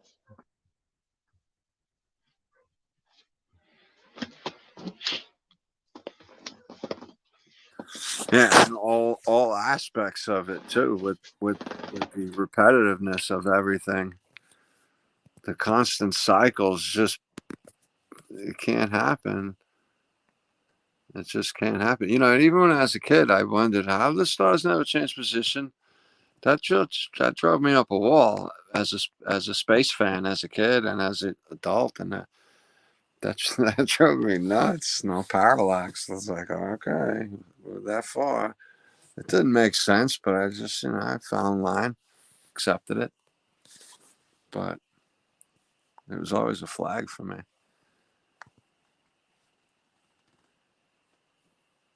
Should be a flag, guys.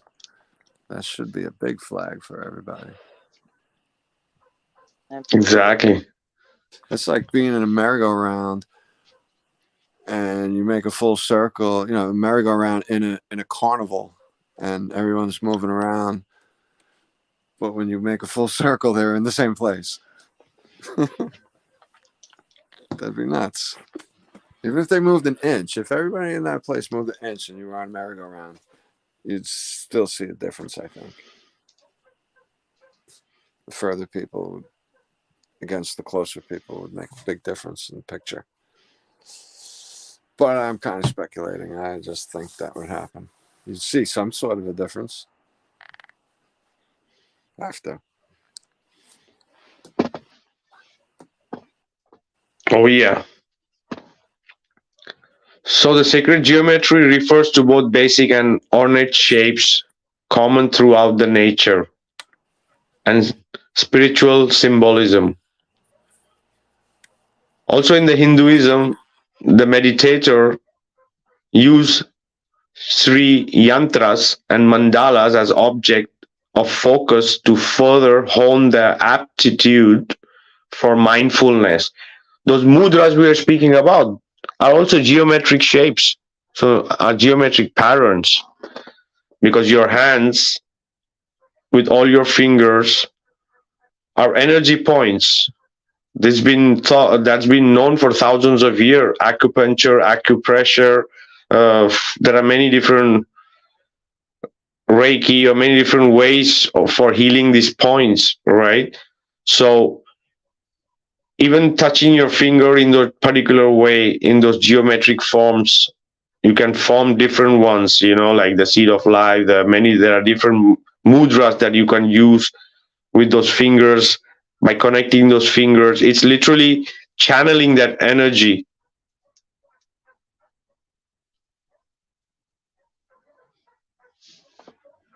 So it's nothing demonic about it, it's in your hand and you are with your hand touching your energy center, right? It's nothing demonic about it. It's just energy. We know we are energy, vibration, right? At our core level. And it used to be common knowledge. Oh, yeah. Yeah, right.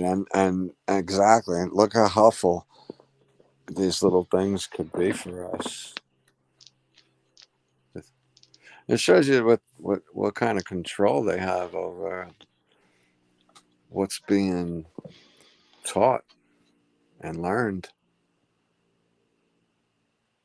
in such a short period of time. Great events could be wiped out of history's memory, the society's memory, effectively. Just don't talk about it anymore. Yeah, can you imagine if all the kids in the public school system were taught about sacred geometry and frequency and energy? Right. Where we would Gardening. be now? Yeah, can you imagine if kids were taught that today? How to drive. The world would be totally different in 100 years from now. Absolutely. Sure. Exactly, and we are not inventing or making up anything. This is all ancient science, as Stephanie says. It's ancient knowledge.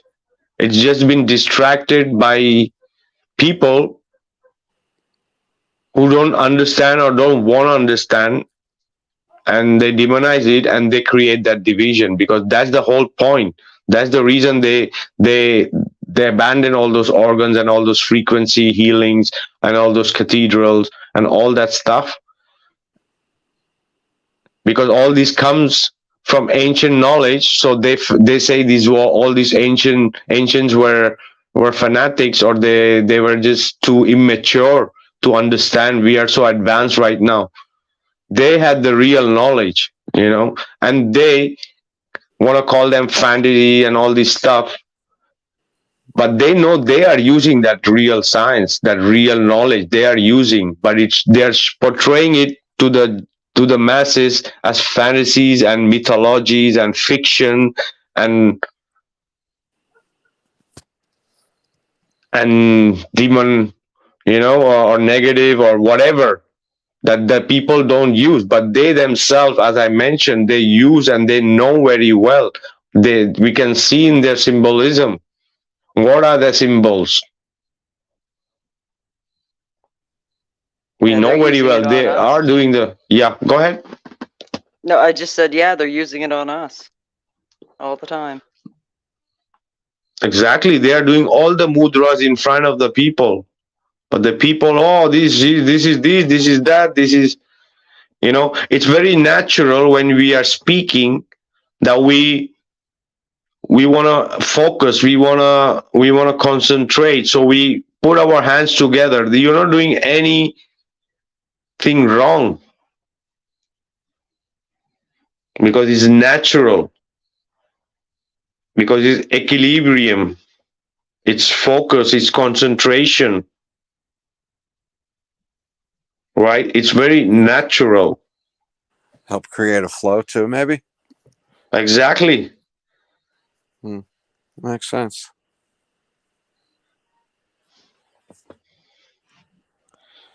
Yeah, but when you put an OK sign over your eyes,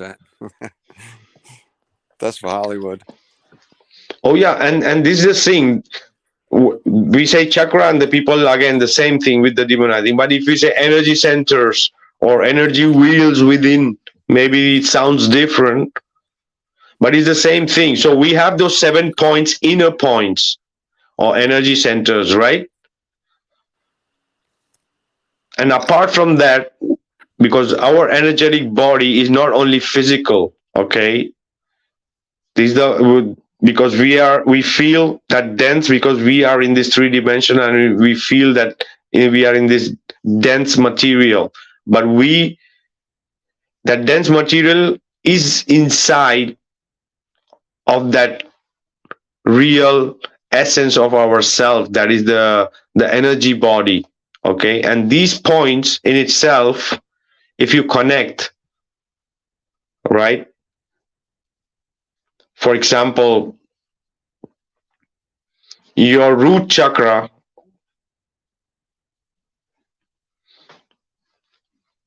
and your 8th chakra, which is supposed to be some centimeters above your head, it's after the crown chakra or crown center, right? That 8th chakra above makes a circle with our solar plexus chakra, okay? It makes a circle in our energetic body, right? One of them. And then it continues. The 9th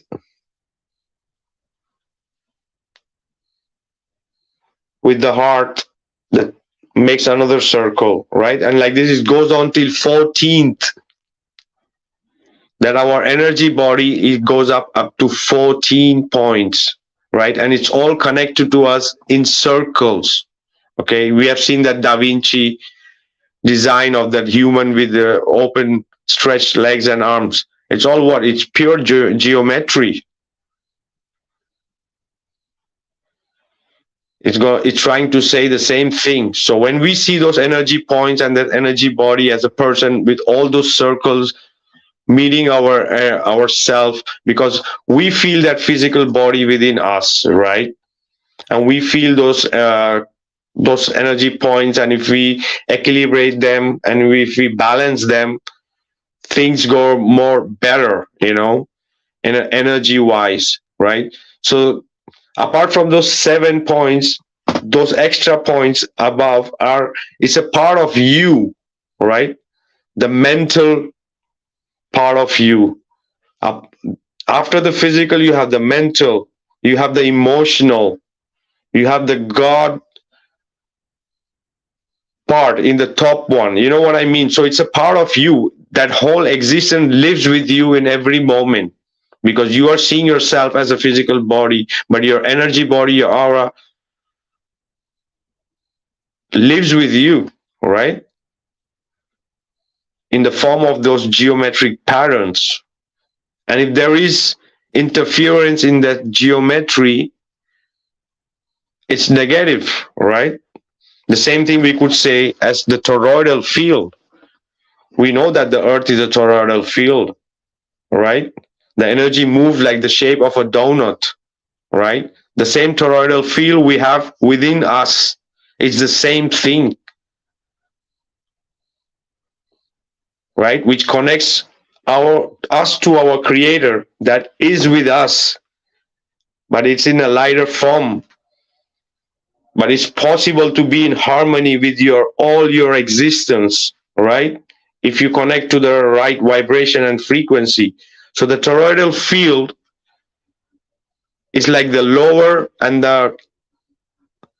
you have the upper, you have the plane of inertia, you have the upper and the lower, the higher vibration and the lower vibration, right? That's what it represents, the toroidal field.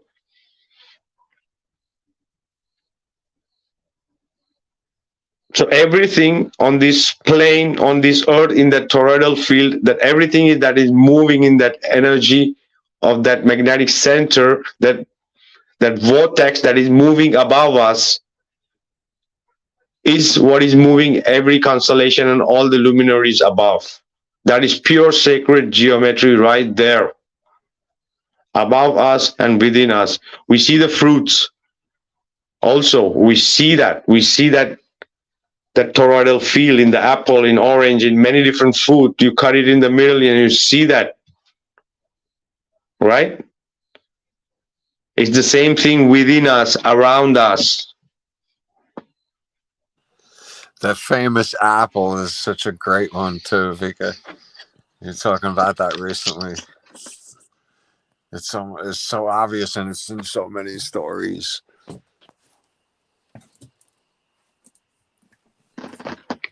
Oh yeah. But you see the beauty of the fruits, right? Any fruits you cut and you see it's total geometry right there.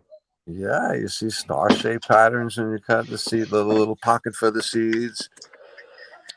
All kinds of patterns, and flowers too. Sunflowers, dandelions, all of them really.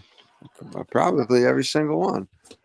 And sunflowers may grow look a little random, I guess, but Oh yeah, and the trees and even the wood, even the rocks, even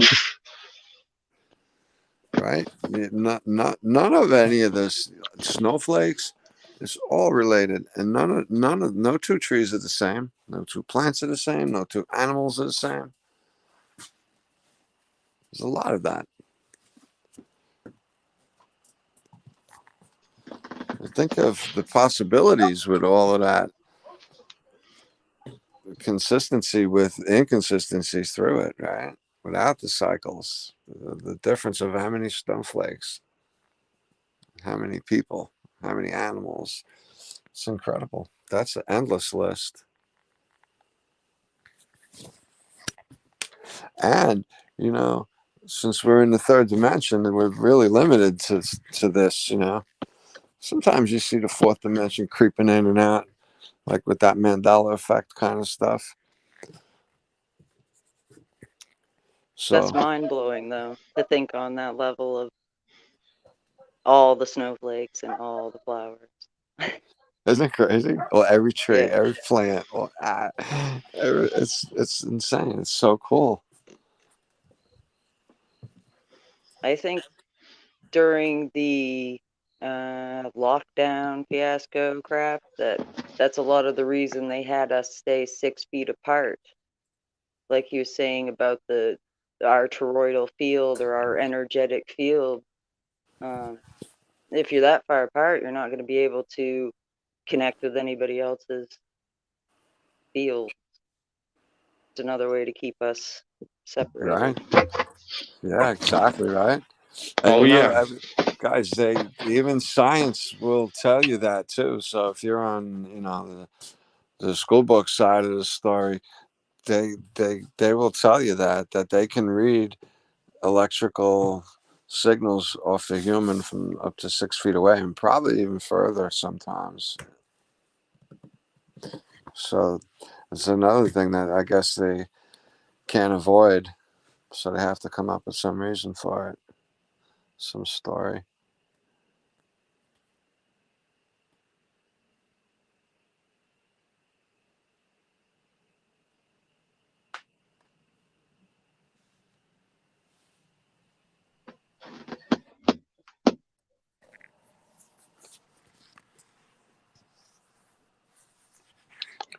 This is the thing. The toroidal field also represents in a way, the hemisphere, right? The right and the left, the creativity and the rational. That's why we said the importance of the toro, the torus, the toroidal. Even the early Christians, they knew that the Bible was a parable and fable about the human body, and head being the heaven and the hell being the heel. That's why we say you got to raise your vibration to get into heaven. 144,000 goes to heaven. It's not the amount of people, it's the frequency. Understanding your torus field and how it creates pressure that stimulates high pressure fields around you. When you lower that frequency, this high pressure dissipate.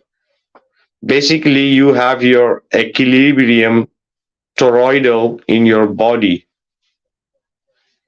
You have this low pressure and high pressure, and it creates this torus field or torso field or tortoise shell. It's the same thing.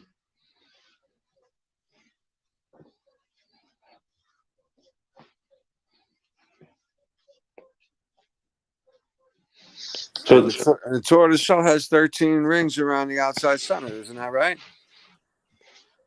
Exactly. But it's in a way showing that a tortoise shell is so hard, right? So if your toroidal field is strong, it's like a shell, right? Ah, cool. That's great.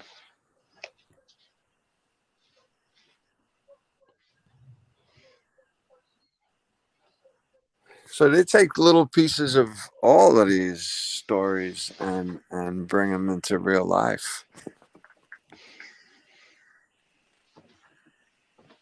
Exactly.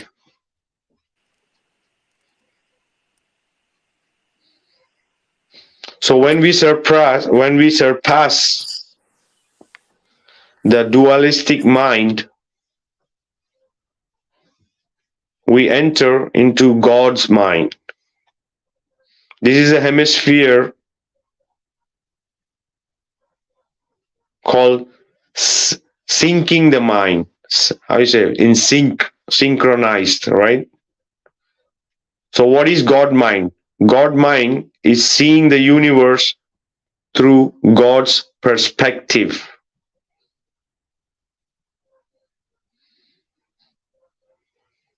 When thought is absent and mind is not thinking, what we are left with is pure knowing.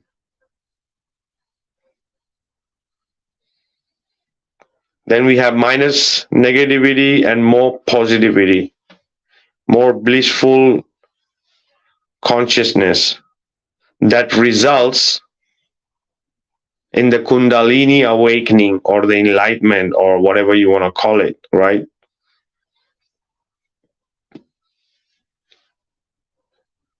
and it's the only way to activate the dormant DNA is to bring the cerebral spinal fluid up from the base of our spine. When the liquid makes contacts with our pineal gland, it illuminates our third eye and the crown chakra, which means now we have an intensified aura, which is a powerful energy biofield. Our electromagnetic field is a powerful shield against all kind of negative and low energy or vibration. So all this has been thought. It's also even in the Bible, but the people are not going to see it. Okay? Because it's not supposed to be. That's it.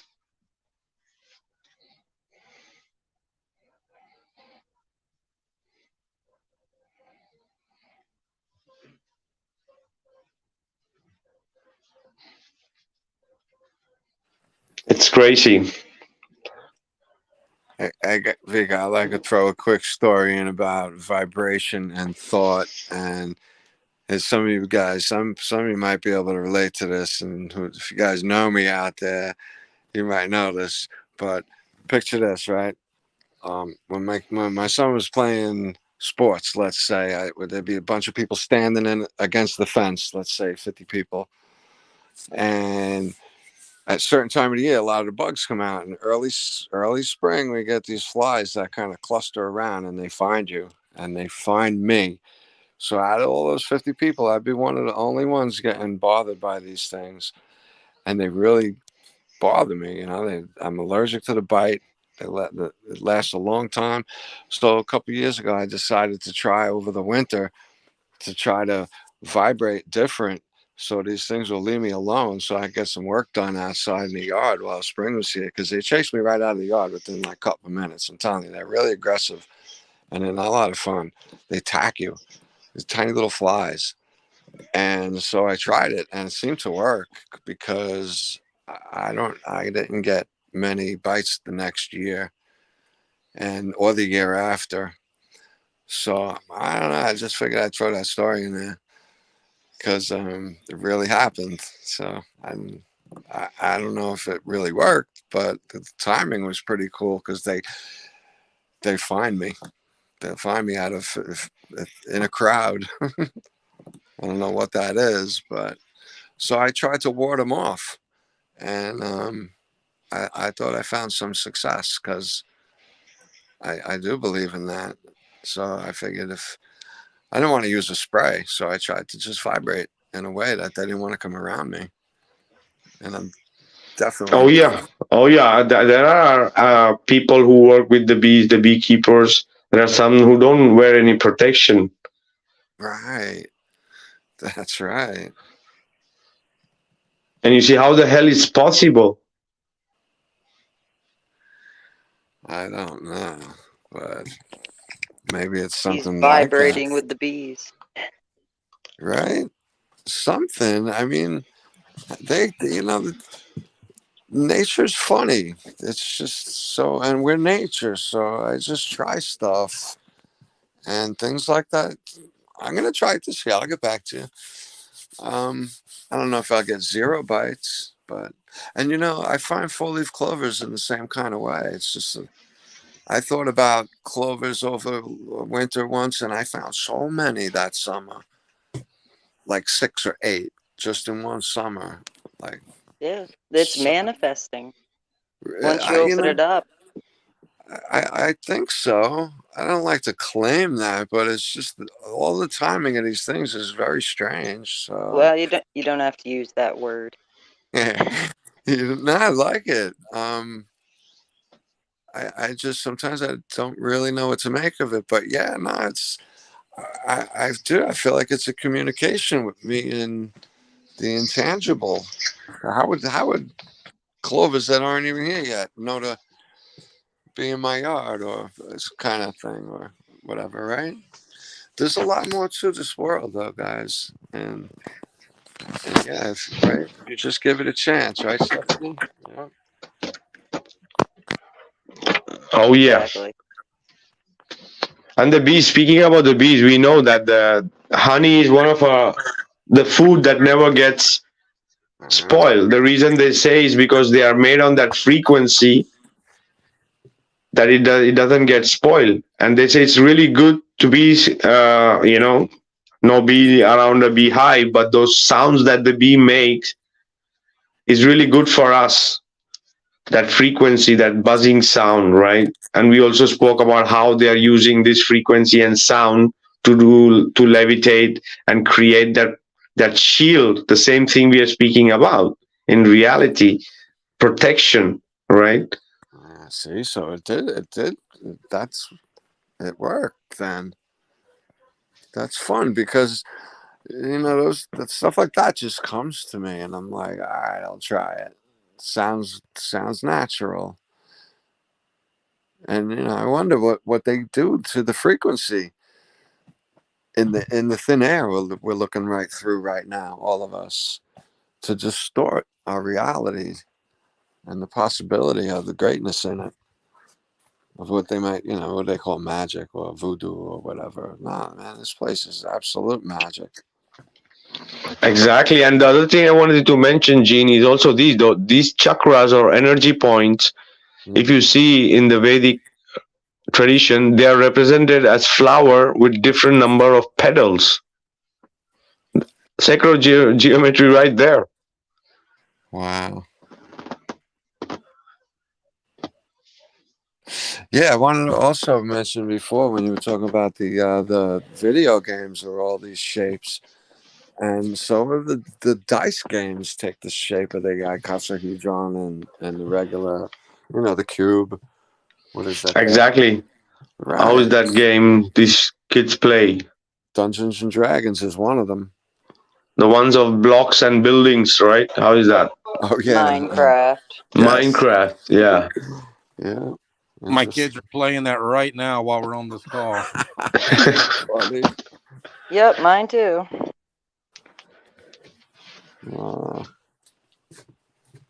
And look at that. That's cyclic right there. How the computer age is coming into the natural age of cycles, right?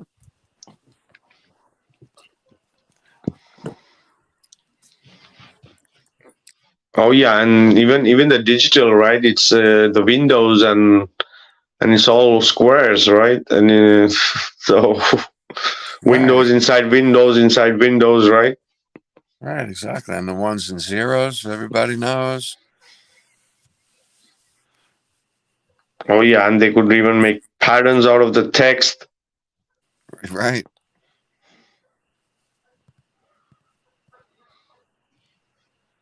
So these geometric forms crop up in so many different locals and cultures throughout the history. It begs the question of whether these structures lie at the deepest root of our human psyche. Many exist on their own in nature as well. We see the seashells and all this stuff, they're amazing, right? You imagine even that have that precision right there. Right, and you can't even tell until you open it up or cut it in half, really. It's all hidden. Oh yeah, because it has that divine code there. Beautiful. And rocks too. Some rocks have that hexagonal shape. Yeah, exactly. And the crystals and the minerals. Mm-hmm. Some comes in totally geometric patterns. Right. Some even come in cubes. Right.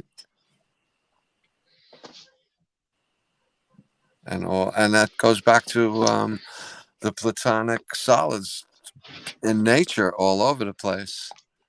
It's all over the place. The macro and the micro again, right? It's crazy. Oh yeah. It's like double signatures.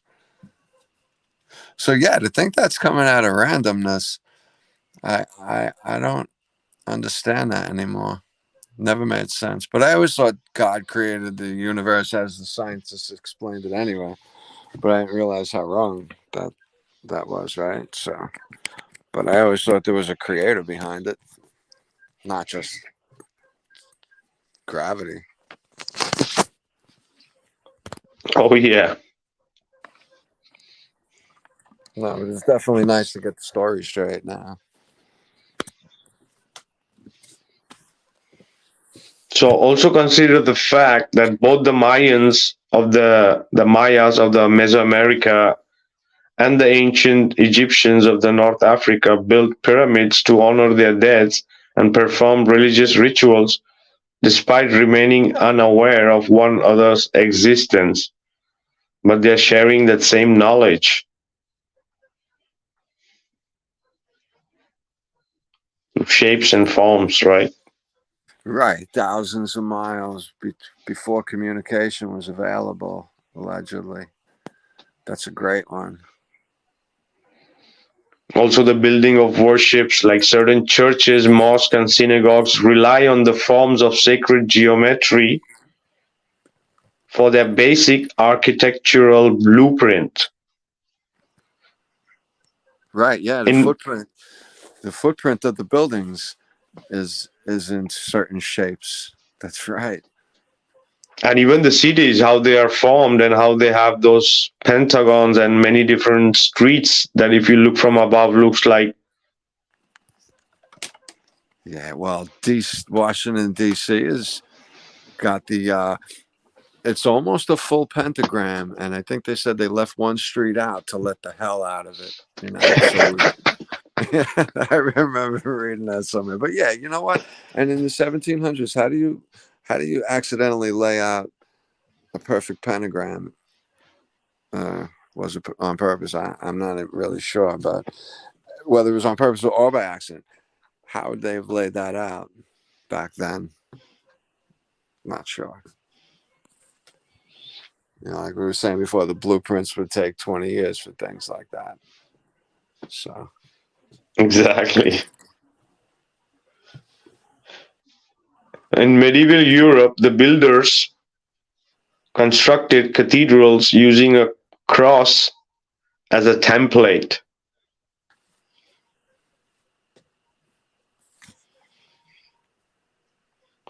These lend these houses of worship a deeper spiritual meaning.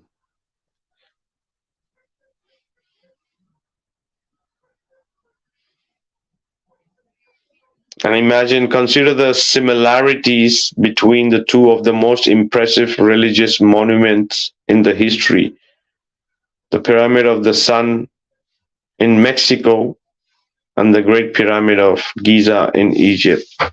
So this is the thing. It's so encoded the sacred geometry in this. You know, imagine as it mentions about the cross being the base for their construction, right? For their cathedrals, right? So even their forms, like every forms every religion uses, is also geometry.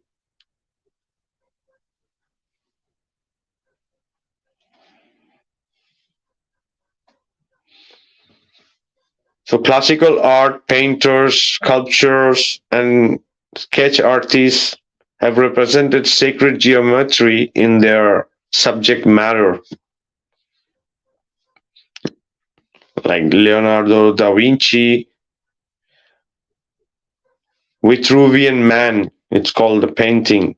Drawing showed how the human body itself obeyed the rules of the shape or shapes.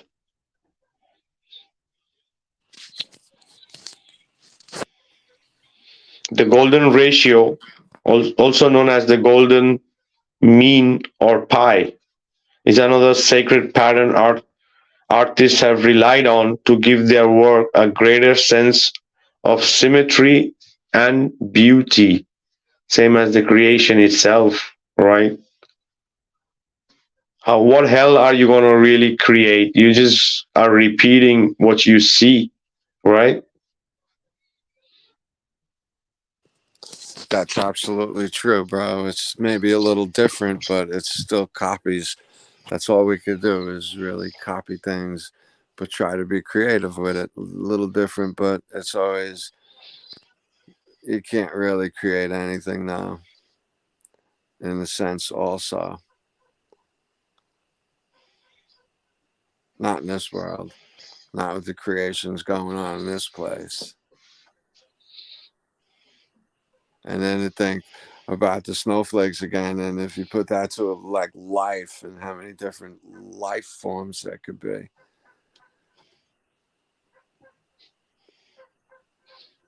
Exactly.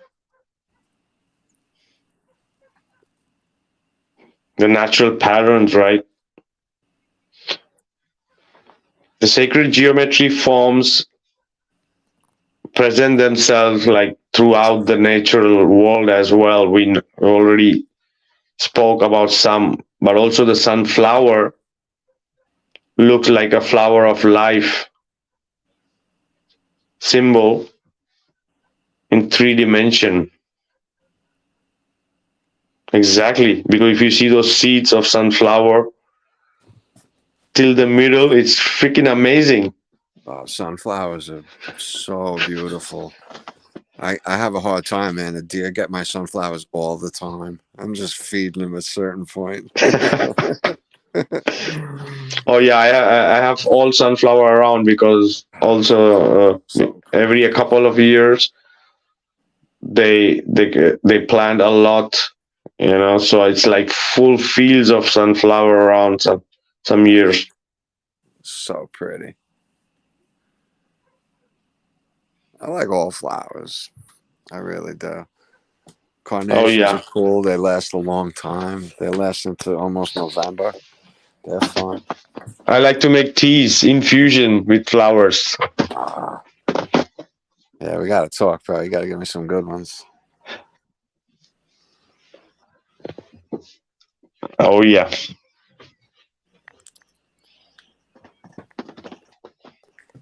And then we spoke about the Nautilus shell follows a Fibonacci sequence according to the golden mean. Mystics believe this is even further proof these shapes lie at the heart of reality, conveying connection and mystery between all things. Exactly, it unites everything. It's all one. We are one with everything. It's not that difficult to see.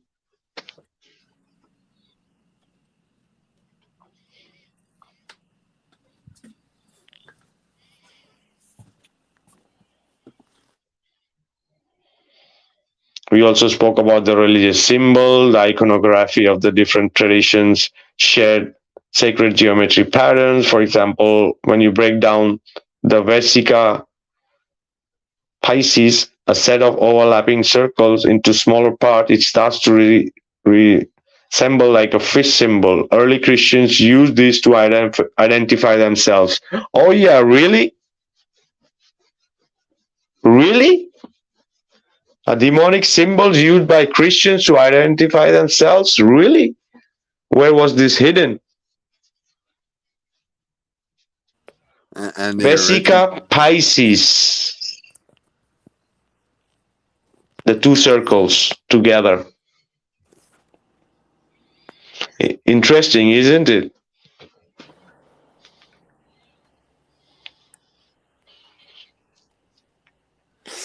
It is, and that's that's the early forms of it.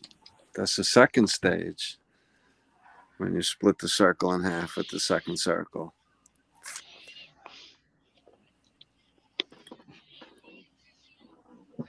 So please stop demonizing. Even somebody does a shape of a form, right, with their hands. Try to get to the core before. No, guys, that's why politicians and rock stars and actors, they're all throwing symbols up. They're making fun of us because they know how to use them and how important they are. That's what I think. Yep.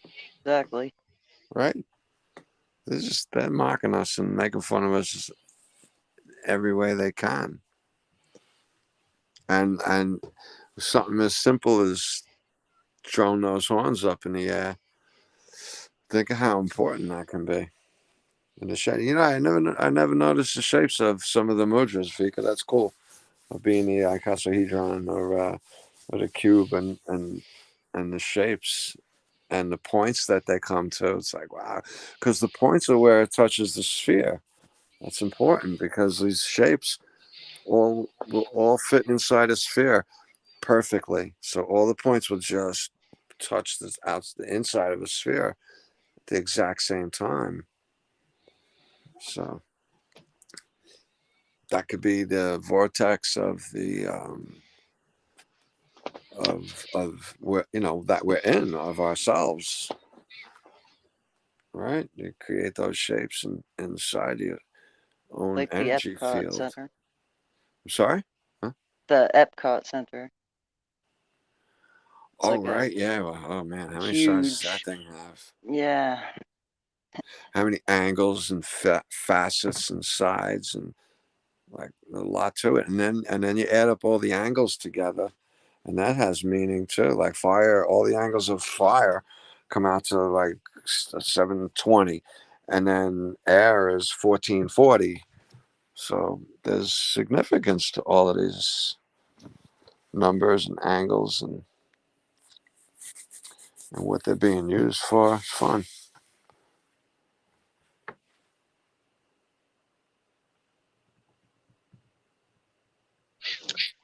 Oh yeah, so we see that it's the code of the creator for everything, right? Sure, it is. Absolutely. And a lot of people say those they gave the guy Fibonacci the claim for it when he's claimed to notice it in nature all over. So you can call it what you want. But how can you look at that and then be presented with both sides of the story and pick one of the over the other? The random Big Bang doesn't make sense when you really get into these things. And I'm not sure how it does. That's okay though. I know how it Oh doesn't. yeah, and exactly, because seeing that it is so at a fundamental level that it's coded in its simplicity and its perfection and its symmetry. So it Right. just tells us right there what the earth is, Yeah, right? and everything in it and on it and around it and everything. It's like Exactly. everything in your house is the direct result of someone else's or your own creativity, right? Sure, yeah, of course. Somebody else thought of everything and created it. All these people, and then when you go outside, you go to the trees and fish and birds, and that's a result of an accident. That's not a result of a designer. The backwardsness is pretty striking.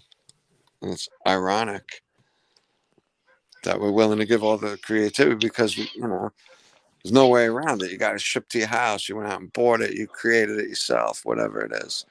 So there's a designer and a creator.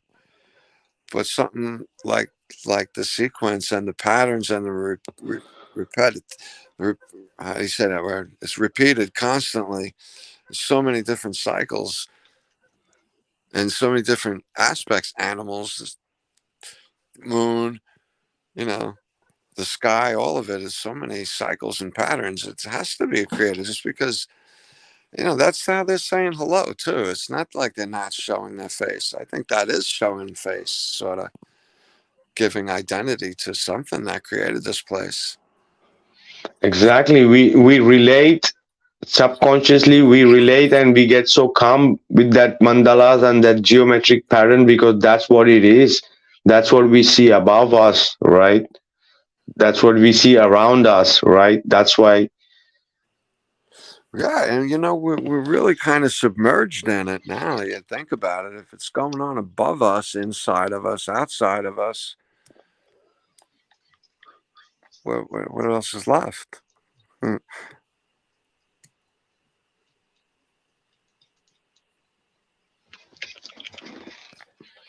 Oh yeah.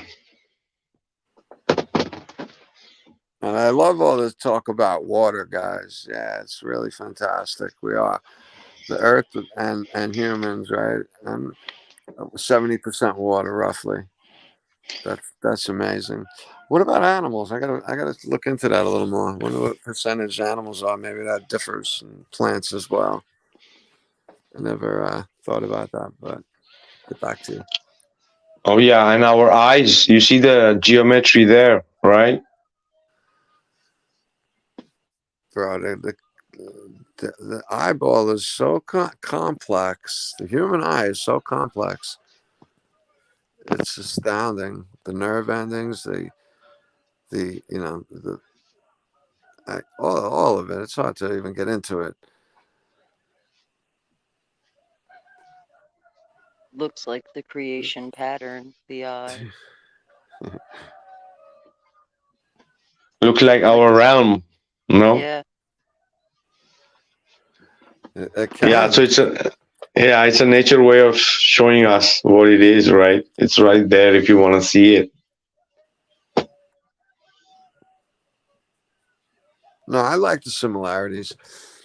Hollywood will throw stuff at us in similarities, so I take that as symbols that they're just throwing things in our face whenever I see things. Oh, hey, you want to know what I want to bring something up to you guys? There was a movie about those 13 kids in the Philippines, I think, that got lost in a cave after soccer practice. I don't know if anyone's familiar with that story, but the thing I found interesting about it was they said a little prayer together before they went in for their safety, and they said it to one of the goddesses. And a quick little scenario of the goddess was the mountain that they were climbing into, and some of you guys see the landscape looks like the profile of a human laying down on a massive scale. That's what Oh they were yeah. looking at. Oh yeah. This I wanted to send you guys in the chat one image that someone sent to me about of Petra. Okay. And you see that images and you're gonna see faces like crazy. It's a way people will call it pareidolia, Yeah. but it's not really Maybe. pareidolia. That is what I mean when I say the nature communicates with you. Absolutely. Yeah. I see it all the time, bro. A certain time a You're gonna shadow freak is out. You're there. gonna freak out when you see that image. Yeah, it's crazy. Cool. The minerals. It's a mineral world. It's that part is it's all rocks and Wow. mountains. But if you really have the eyes to see, you're gonna see how many creatures, humans, animals you can see in those minerals. Wow. That's the way of nature of communicating with you. Could be in any different location, as we were speaking about some waterfall or some this energetic places are like portals. So you see this kind of stuff, right? If you want to see, or if you have the eyes to see, right? So I'm definitely gonna pass you that image. You're gonna love it. I gotta see it. Petra's out of control.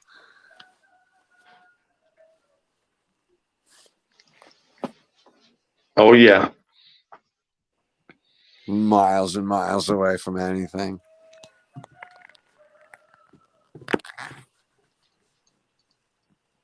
Exactly. So, all right, guys. So we just seeing it that it's all the same. The Earth cannot be anything other than a beautiful, intelligent design, geometric, symmetric, perfection, order, organization. technique, intelligent design, right? Everything where we are and everything that it's in there is part of that intelligent design, and that sacred geometry is that stamp which proves that we all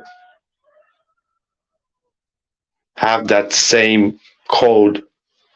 Everything, whatever we can see, whatever we cannot see. All right, guys, so we're going to be having our last thoughts on the topic, and we're going to be wrapping up. So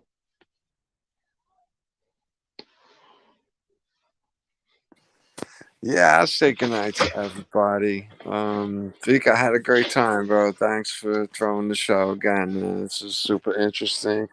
And like always, this can go on too, for part 2 and 3 some other time. Thanks, Stephanie and Keith, for hanging out with us. I'm glad you guys were here on a great topic. And everyone in the chat, it's awesome to see you guys. Yeah, I think this is a hard way around not seeing a creator, though, guys. And the patterns and cycles, and just how, plants know what to do, when to do things, is incredible all by itself, without throwing the animals and insects and people in. So that's when everything else is doing things natural. They're not, unless they're being spoken to, like pesticides, let's say. So they're doing natural things for centuries, and they ruined our vibration. And since we interact the way we do, now we're figuring it out, and it's great to be here with all of you doing that, figuring out of these little tricks that are being played on us. Because this is a great crowd we got, and happy to be here with you all. So, yep, I think that it's an amazing creation that we live in and on, and it's fun to be part of it, figuring this stuff out with you guys. Makes me wonder if, when the dimension shifted, do we shift into the dimension, or does the dimension shift around us, with us? And maybe these the platonic solids being involved with so many aspects, there's more to it. And if we're at a certain combination of them, maybe bringing more of those combinations brings us to places where the bees are flying around in a vibration. All right, I don't put it past that. This is a great place we got, guys, and I hope you enjoy it too. So thanks again for being here, everybody. And yeah, Vika, thanks for the show, brother. It was a really good one. oh yeah, thanks, brother, for being here. And yeah, what we consume,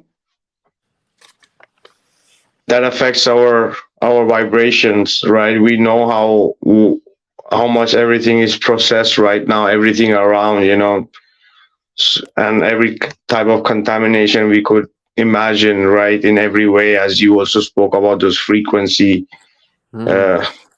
they're bombarding with us with, so we are capable of, even more, as the animals and every other thing that exists, to be in harmony and in connection with our creation and everything around, right? And that's exactly it's all about in reality. All the great teachers that came before, if you really dig in deeper, the real message is this: it's about connecting with the divine, because you are a part of it, right? And exactly, we could have gone deeper, and for sure we're going to be going more deeper, relating from now what we are saying right now. So thanks, Gene, for being here, brother. Yeah, thank you, brother.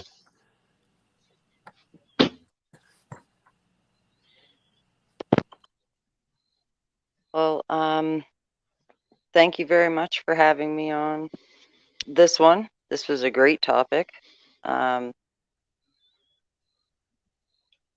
There's so much to say about it, actually. You've definitely debunked the narrative, though, with the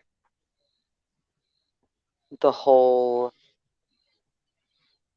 all of the streams you're doing. For some reason, I can't think of any words now. Must be tired. But no, not just the globe, but everything, how it all ties in together. And it makes me sad to all these people that think that the humans are at the pinnacle of their success and all this, when you just look in an old book margin, look at how much time they did, making it perfect, or the old architecture, or even the really old sites that were just geometric shapes. They always were lined up with things in the sky. So obviously we weren't as ignorant as they want us to think that we were. And I just think it's great that you're pointing out how it all connects. So thank you for letting me be a part of this, and nice talking to you, Jean and Keith, and thank you very much, Vikka. Thank you, Stephanie, for being here. And yeah, definitely, we all are trying to decode it together, so the controllers don't want us to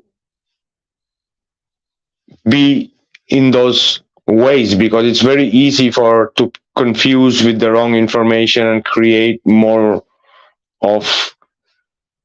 chaotic and difference of opinions, and never, so that's the whole agenda in reality. Because as I spoke and I've said in many of my podcasts, that the day we understand that there is no difference and it's all the same, I think that things could change a lot. And yeah, and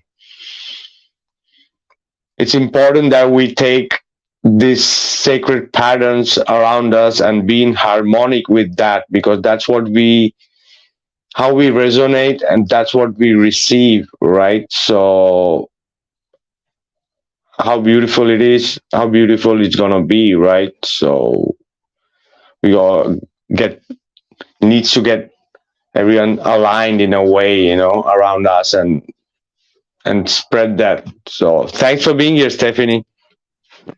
Thank you. Keith, are you there? Hey, yeah, I'm here. I had to do a little more listening tonight and play dad at the same time. But yeah, anyway, I'll just close with two thoughts. One, Vika, going back to what you were saying about us all being one and all being connected. The controllers or the architects of this matrix that we live in, they want us against them. They want right against left. They want Christian against, atheists. They want Jews against Muslims. They want all of us against someone else. And I fall into this trap sometimes, being a flat earther and being against the globers and trying to fight them, instead of trying to come at it from a little higher perspective of educating or enlightening or just sharing some perspective with them. I fall into that trap, but it's everywhere in the system. Just like the sacred geometry and the good is everywhere if we focus on it. A lot of the bullshit is everywhere too. And I mean, we fall into it because we were born into it, and some people see it, some people don't. But bottom line is what you said, Vika, that we are all connected, and we are all connected through the sacredness of this realm or the system, the geometry on the outside of us and the inside of us. If we start looking for it, seek and you will find, we start to see it. So I'm on a path of looking for it and practicing looking for it more and more. And there was something I want to go back to. You said earlier, Vika, about, in the beginning, God said, and you were talking about sound and frequency and creating. And there's a scripture that a lot of Christians, but not a whole lot of them practice. And that is, that the power of life and death is in the tongue. There's also a scripture in James that says your tongue is like the rudder of a ship. So the power or the frequency, the vibrations that are coming off of my tongue or your tongue, that's very real, in a very real way, creating the life or the experiences that you live. I mean, we've all said things and be like, oh man, I shouldn't have said that. And we create some problems for ourselves, create some stress, but we can also create peace for ourselves. We can create success for ourselves by the frequencies and the vibrations that are rolling off of our tongue. And what's rolling off of our tongue is really coming out of our heart and our mind, Another old scripture says, be transformed by the renewing of your mind, which for me is transform is to go beyond form. And the renewing of your mind is just to start thinking differently, start thinking in new ways, learning new things. And that's what this flat earth journey has been all about, is learning to look at things from new perspectives and think differently. But when we start thinking differently, we start talking differently, and we start creating a different life. So if you're thinking better and talking better, you're creating a better life. But we talked about patterns tonight. And what the problem is that a lot of us think the same thoughts again and again and again. It's like we have these mental patterns, and we speak these same words again and again, and we have these verbal patterns, and we create these patterns in this lifestyle that we live. And some of it's ugly, some of the patterns in sacred geometry are beautiful, and we can create beautiful patterns in our life with our thoughts and our words. But some of the patterns we create can be bad with the bad thoughts and the bad words. So for whatever that's worth, that's part of my practice in my life, is, trying to become more aware of the thoughts that I'm thinking and the words that I'm speaking, and creating better patterns and more beautiful patterns in my life. So Vikka, thank you again. It was a good show. I enjoyed listening in and commenting a little bit, and I'll look to be with you guys again real soon.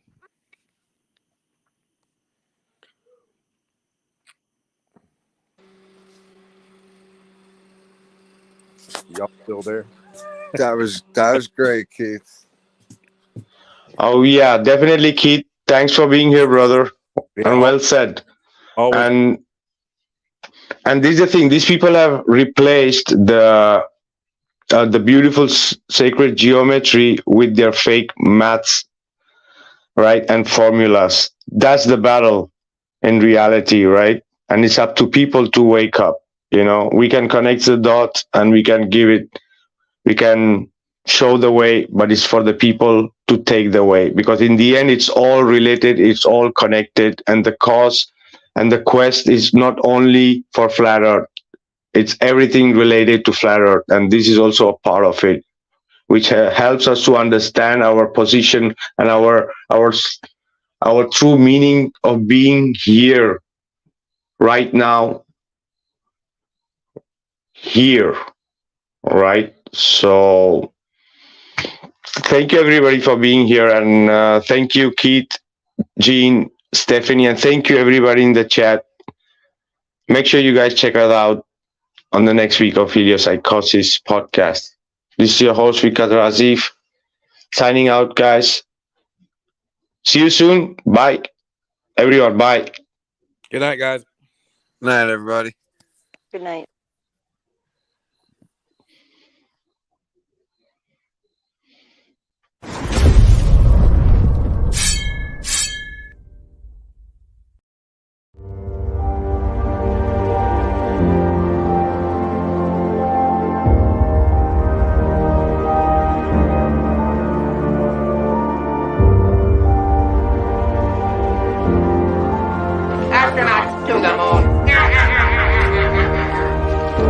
Houston, we have a problem.